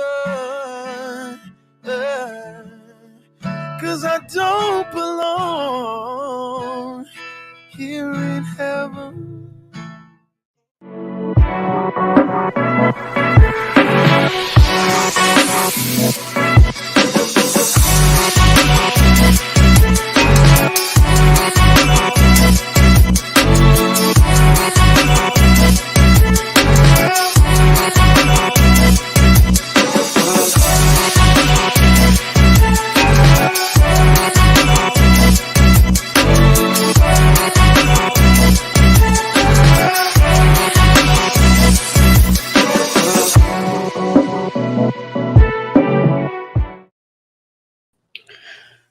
All right.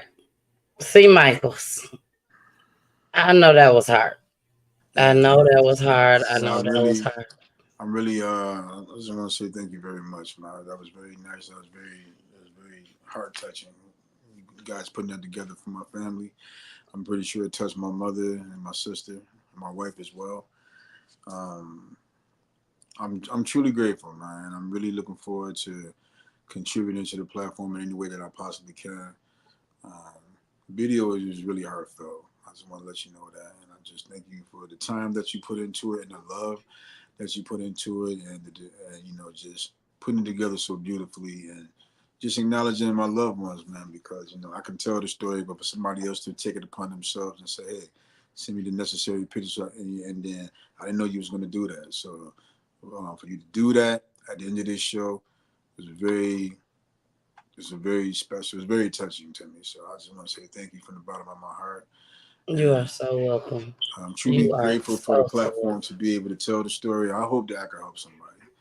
If it's just one person, however many people, I just really want to be able to help and give back, because I did what I did out there. I did a lot of damage out there, destroying lives, selling drugs, and all that thing. So I really want to help people. I really want to contribute to society, and I'm doing my part now. I've been out of Definitely. in my entire adult life. I was never out of jail more than 2 years. I've been out of jail for 11 years, and Awesome. I'm married. Awesome. Awesome. 11 Yeah, years. yeah, Awesome. and that's the way it's gonna stay. People need me out here. People love me out here. The days of me being inconsiderate of other people, those days are long gone. I feel like if you're out there and you constantly going back and forth to jail, getting yourself hurt, you just really being inconsiderate to the people that love you. And so, There you go. I've been gave those things up. The people that need me the most, I look at them and I smile and I talk to them, and I help when I can. I help if I Mhm. can, and I'm just glad that you provided a platform where I can share these things and talk to people, talk respectfully, talk intelligently, and let people know that I'm not afraid to tell this story, and you shouldn't be afraid to tell the story either. And so, Exactly. whenever you need to call on me for some information or some advice, feel free. You got the number, like you said, we family now, so feel free to do it. Yes. Yes, exactly. And again, I must mention that C. Michaels will be at the event on August the 10th. And he will be a guest speaker. But I got to say this. Mm-hmm. Every time I do my show and I have the families come on, I feel like God speak through me.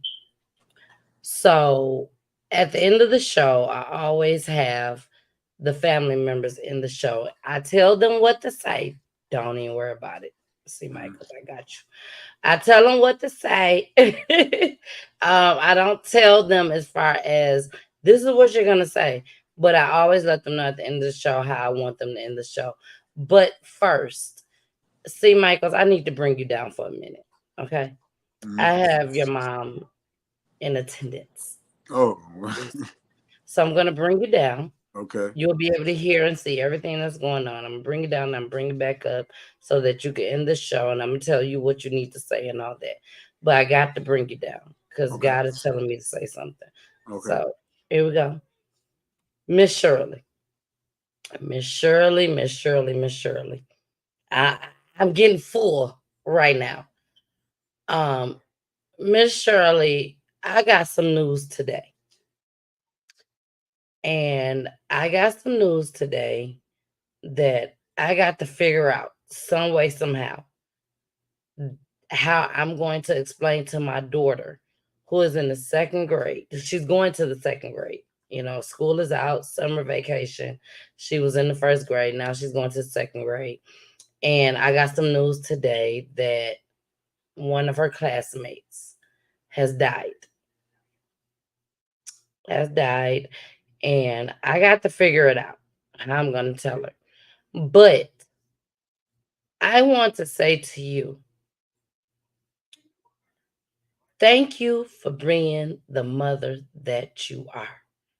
I am a mother. I could not I could not imagine losing 3 kids and a grandson. I couldn't imagine it. Not only that, I must say that I applaud you. I thank you for being who you are. I hope and pray that you continue to support PGT Time and coming on PGT Time and watching PGT Time. I have families that come on weekly to tell their loved one story on how they was murdered through gun violence, domestic violence, the prison system, the police. Let's go back. The prison system, for those that don't get it. People that has been in prison and lost their life in prison, in jail. We also do missing person cases, suicide cases.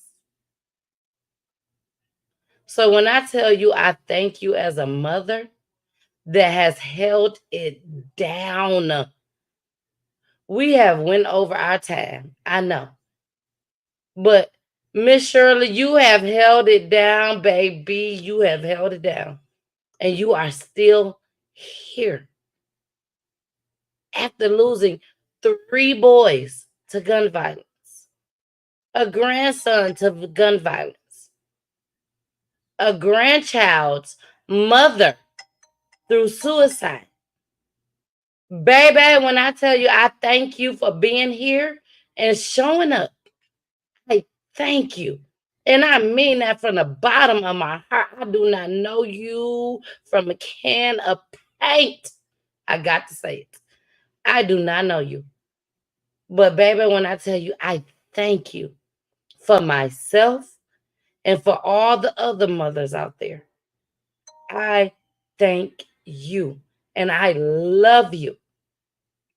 My mother is on here right now. Shout out to Mama Peach, who is watching, my number one fan. And I know she's probably sitting back in tears right now. We go through things with my brother in and out of jail. My brother just called me today and said, I'm headed to prison. He'll be getting out soon.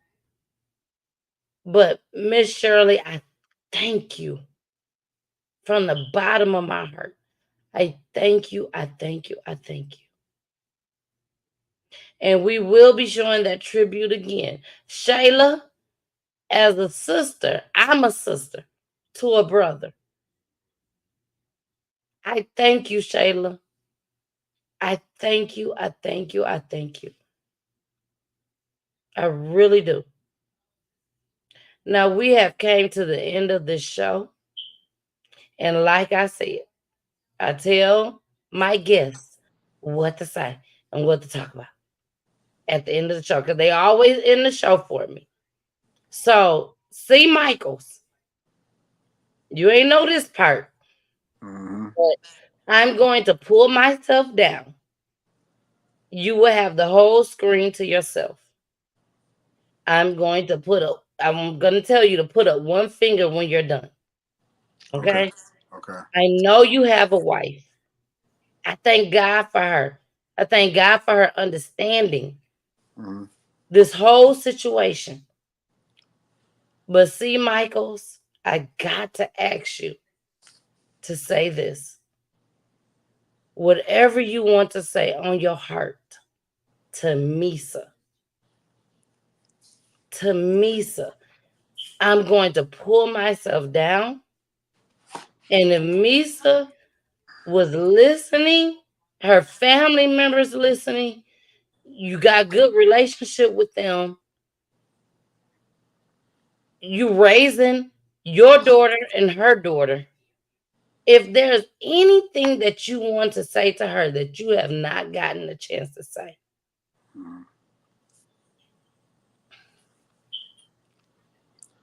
I'm sorry. I'm sorry. There's so many people, see, Michaels, that is in this situation that feel like I got control of her. She gonna do everything I tell her to do. Back then, you ain't know what you knew now. You a grown ass man right now. You ain't know that back then. You see what I'm saying? You ain't know it back then. But if there's anything that you want to say to her, I want you to say it now. If you want to speak to your daughter, if you want to speak to her family, this is your opportunity for whatever you didn't get the chance to say before it happened, when it happened, whatever. I want you to say it now. But before you say it, your mom said, "Thank you for having me. I could not have made it without God." Amen. Amen. Amen. Amen.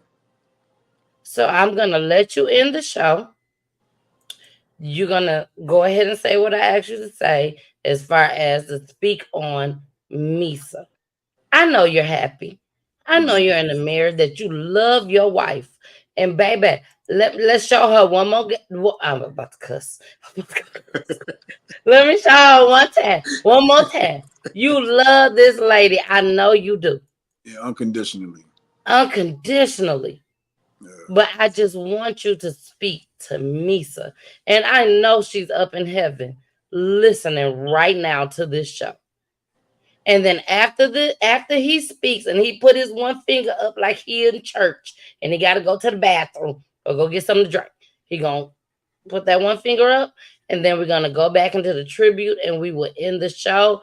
And see, Michaels, I want you to stay on till I end the broadcast for just 1 minute, 1 to 2 minutes. And but I really need you to do this. Okay. Right, let's do it. All right. I'm gonna pull myself down, and it's your time to shine. Here we All right. So first, before I even get there, I would be remiss if I didn't mention my brother Earl.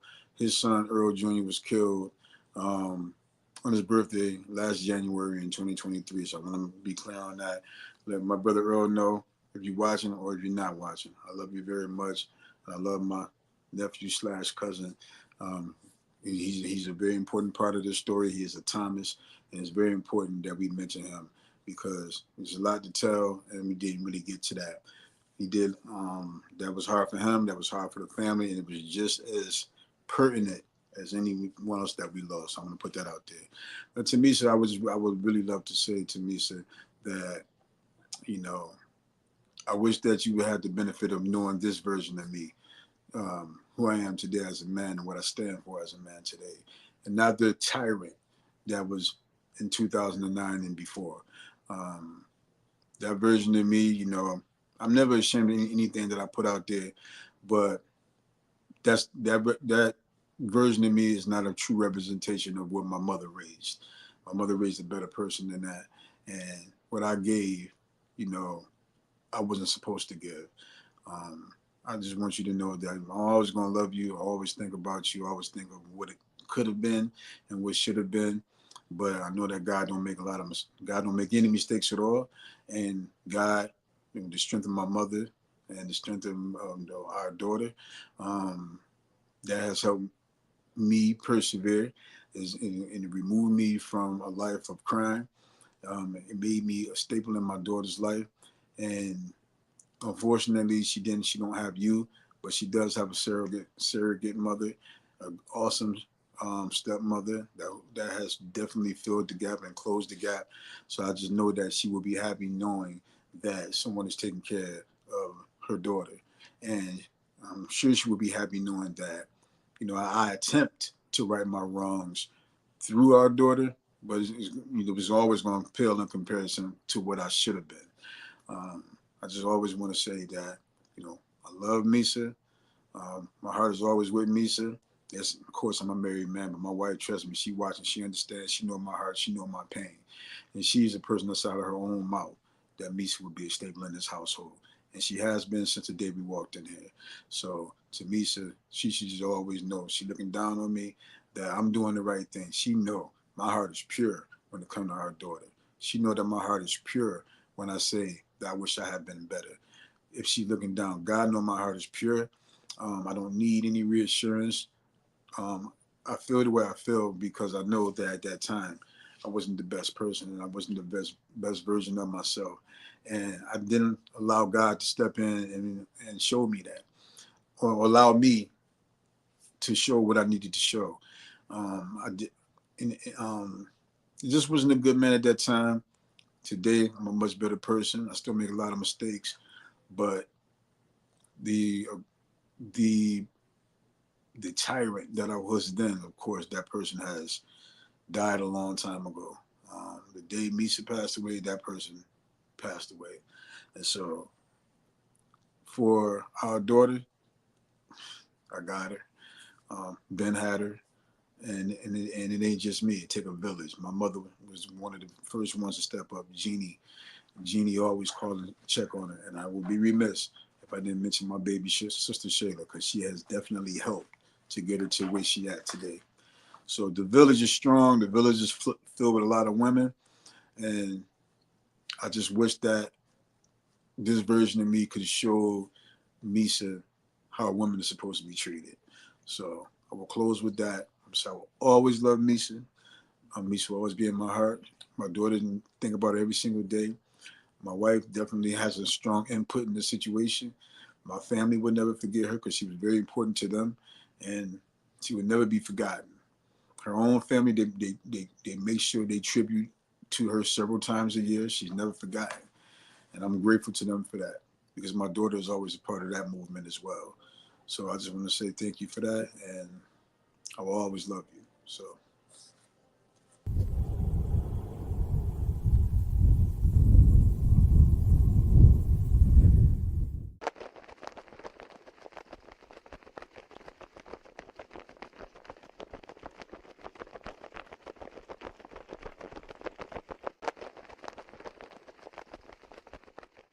Mm-hmm.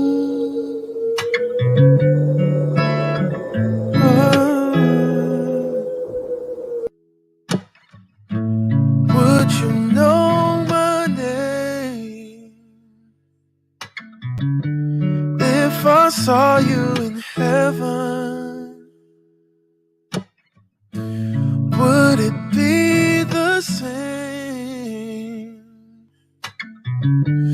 if I saw you in heaven? Oh, I must be strong and carry on, 'cause I know I don't belong here in heaven. Oh,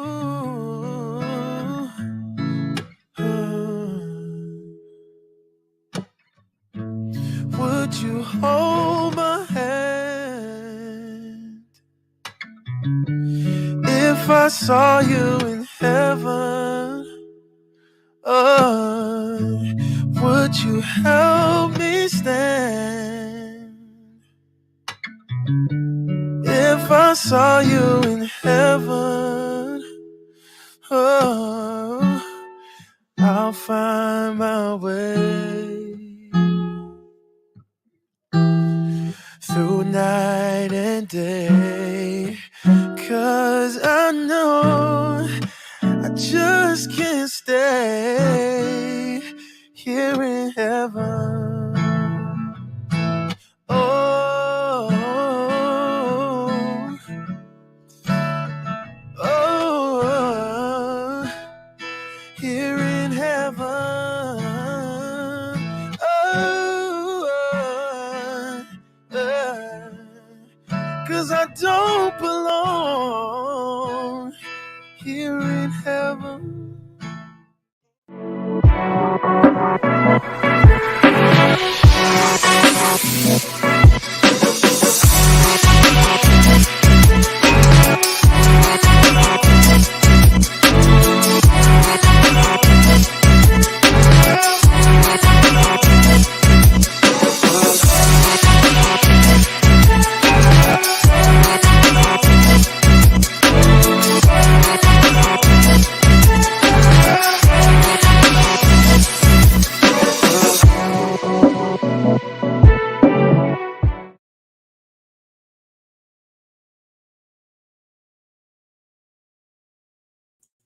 All right, y'all. We are out of here.